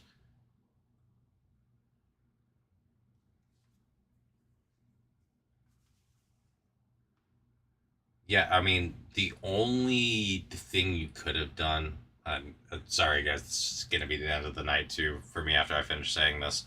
The only thing you could have done is said, why was there no picture proof for delivery? Even 3 years ago, they were doing that for items of, one, anything over $500 usually requires a signature. And two, if not, it usually has photo evidence proof of delivery because of the value that's claimed. So the fact that there wasn't either one, if there wasn't either one of those, now if there's photo delivery, they're safe. If there wasn't photo delivery, that's evidence in of itself.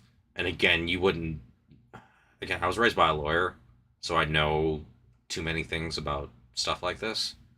But essentially, it's due to the value of the package. There should have been some form of security ensuring that it was delivered to a safe location. And if that wasn't notated by eBay, and if USPS didn't do it, either one of them could have been held liable. If USPS didn't secure it safely, then that's on USPS. If eBay did not insure it correctly, or state that it needed to be, was of a certain value and needed to be secured, then that's on eBay. Dude, no. Again, retrospect is hindsight's 2020, and dude, here's the thing: it's painful being raised by a Jewish Latina lawyer mother, but it does teach you some things. Luckily, I did painful. I don't mean the chancla. I just mean like you never win in an argument. But yeah, no. Again, hindsight's 2020. I've also dealt with the mail a lot.